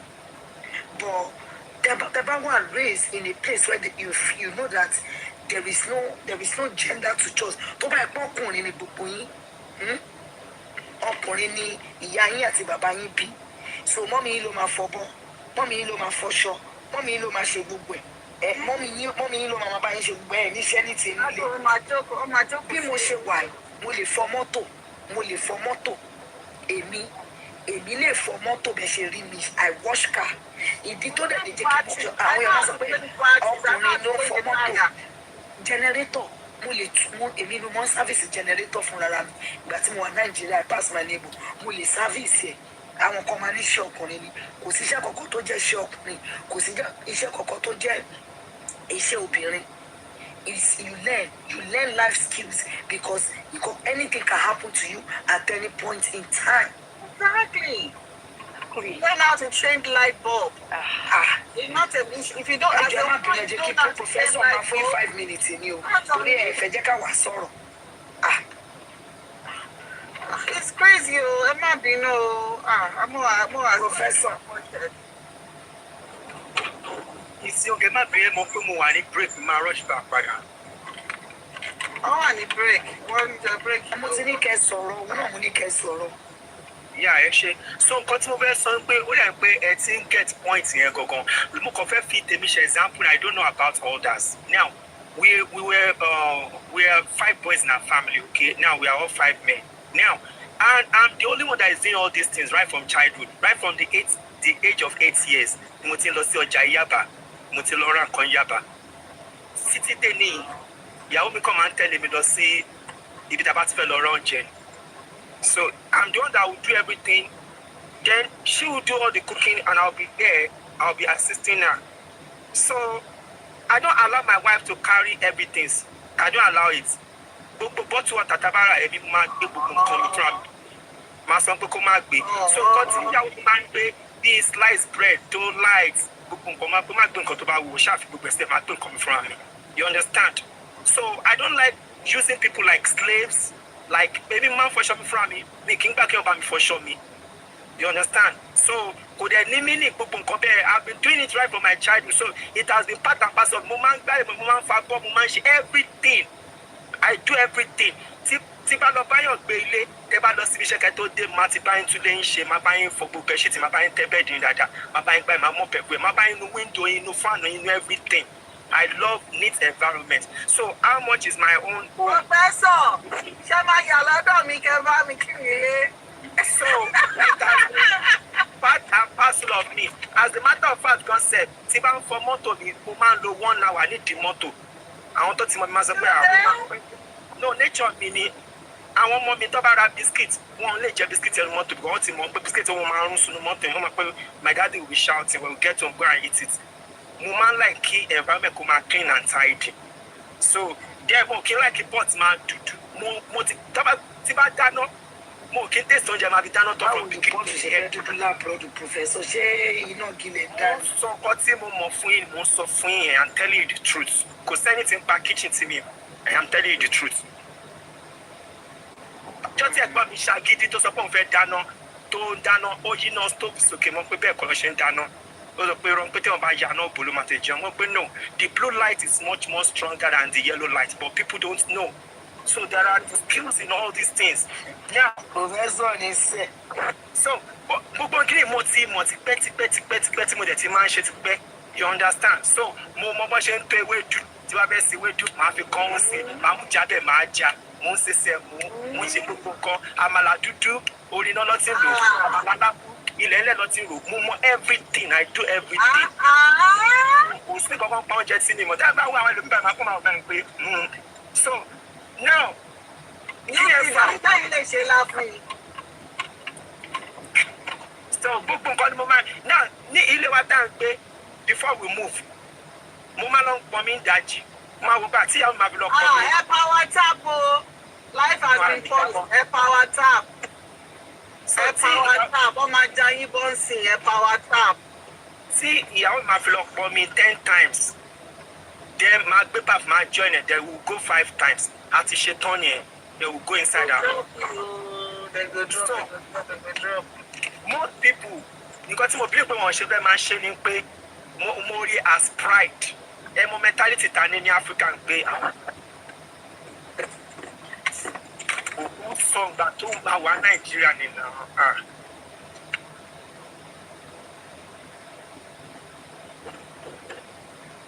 The Texas people very hungry. Oh, really? I don't know. I thought they lived in Atlanta or something. No, I do all home activities and it has been part and parcel of me. It's not a big deal. So, the man like him, obìnrin kó obìnrin mọ oúnjẹ ẹni tó bá ń kánjú kò lè mú oúnjẹ sí ẹni tó bá ń rush kò lè mú oúnjẹ sí àwọn tó ní sùúrù ló máa mú oúnjẹ sí Power tap. àwọn tó bá ní sùúrù ló mú oúnjẹ sí so gbogbo gẹ́gẹ́ kò ní mínì tó bá ń fa bọ́ kó fọ́ dáadáa kó neat gbogbo kí ni ìgbéraga ni I see it as pride káwọn ọ̀rẹ́ mi máa rí mi káwọn ará àdúgbò máa rí mi káwọn máa pẹ́ ó ti jẹ̀bọ̀ ó ti làdí wọ́n ti forí ẹ̀gbà pààrọ̀ ó ṣe ọmọdé ìyàwó ẹ̀ whose business whose life it's your life live your life ohun tó bá wẹlẹ́ kó fẹ́nu ẹ̀ sọ ẹnu ni wọ́n fà stop following the crowd live your family enjoy your family.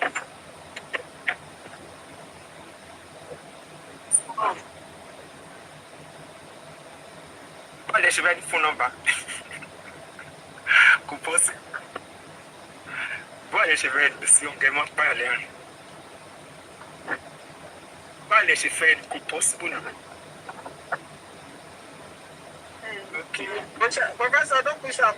We get your number.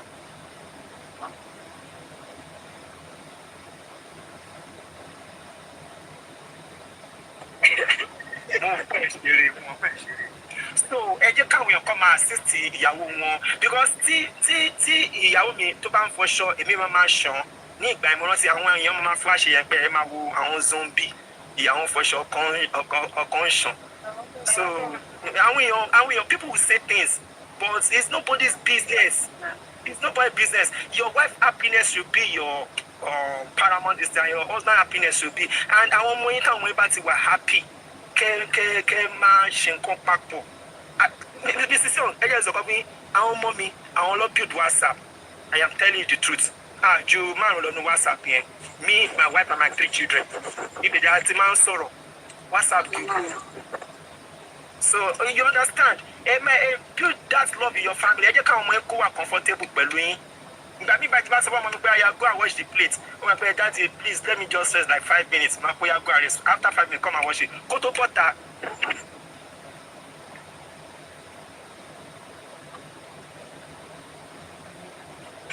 Yeah, daughter mi ni ẹ.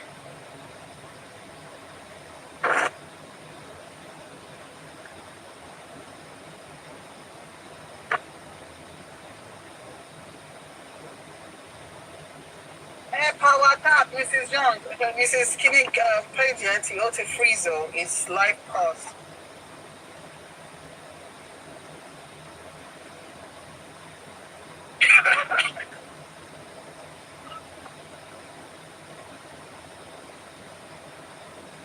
Number of guys, K. Guys, K. And the girls. You say guys or girls?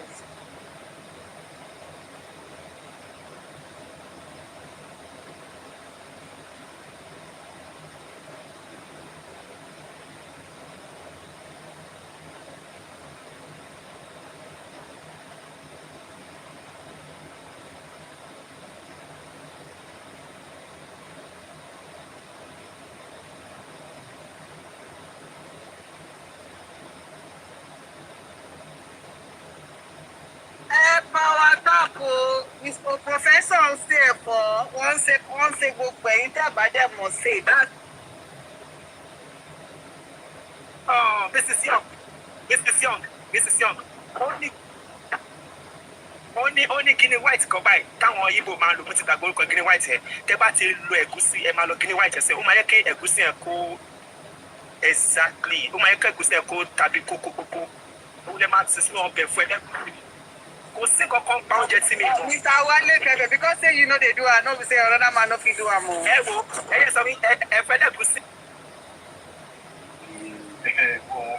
I thank God I know anybody explanation. We talk with our talk. That girl body said that girl be like waiting more to the road when makes the part every day. Because that road when makes the part every day, now they be like that. I'm not anybody explanation before. What is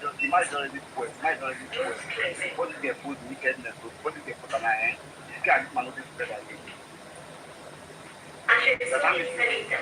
I know. One thing I want to tell you, Tom Polo, this game will collect a nakedness. That girl already make up her mind. If you say I don't want this to me, I would already say this boy. She said if you put that nakedness, you would that boy not go there again. But she already make up her mind. Say if now wants for me spoil, but now already spoil. But now to spoil, you always spoil. Everybody will spoil. Don't spoil. See, I want me that girl. I beg, call me. I want to get that call me.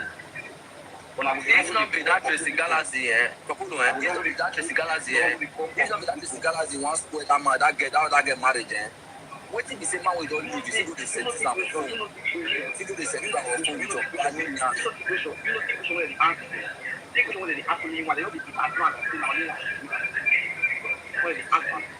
nobody answers the question. I can't no, you don't say that they use emotion. I did the when you did they use emotion. Emotion, I use the emotion. I use the emotion. Not the emotional more. I don't use the emotion. What is emotion? Why you go post get like you? Me go come meet my baby mama. Get me the date now. If papa bola for time my guma phone. They see they do camera down, they do it now, they see their phone, and the way they see they work out, they call not clear. I go post them, they are not care. I'm not sending anybody message. Why not go post them? I call they now, I call the promise on. Say delete, I think my back, back, which is also delete, come back, people they delete that story.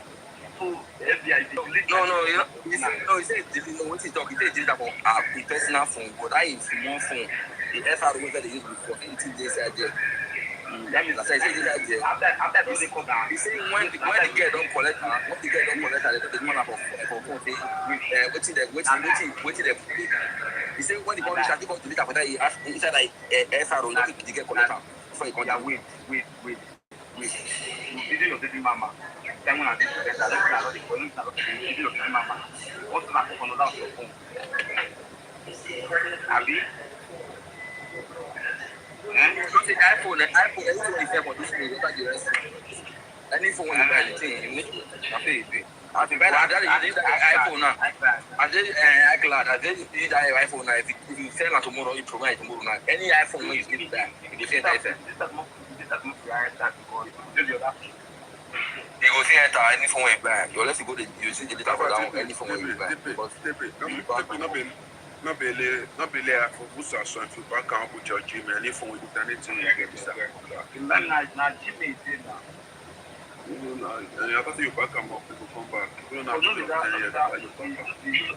Look at that phone, look at that phone, look at that phone, they record that. Look at that phone. Look at that phone, but you don't use that phone again. That's why I said, maybe the backup, I'm going to that.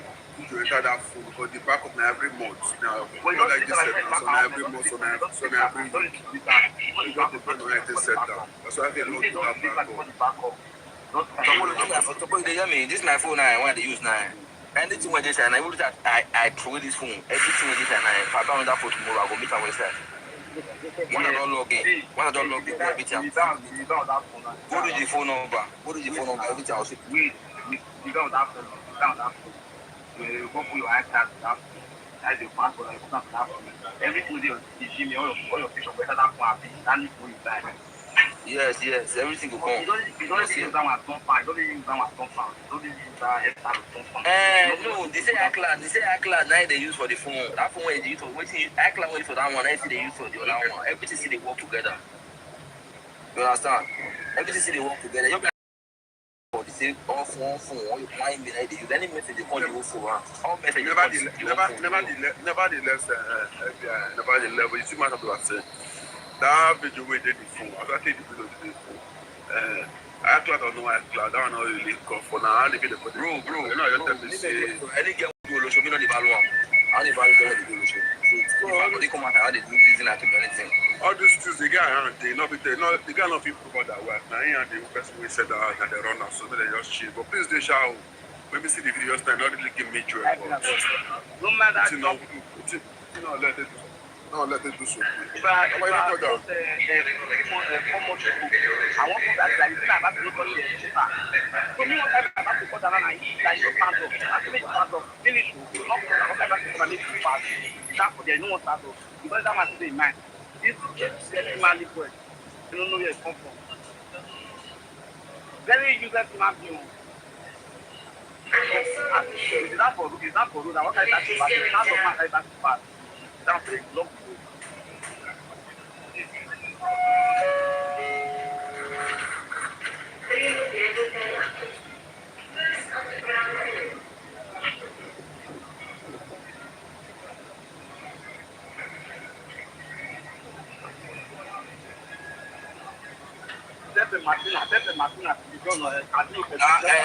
Verify that point. No, that's not the quality. I don't go to this camera when they go about ourselves. They're not They use that point. I'm not really enjoying it. I'm not enjoying all these guys they don't leave road work and make them depressed and make they pray for. You don't send anybody a message. You don't go to the time of road work. When they squad each other guys and they want to settle down. But be useless people.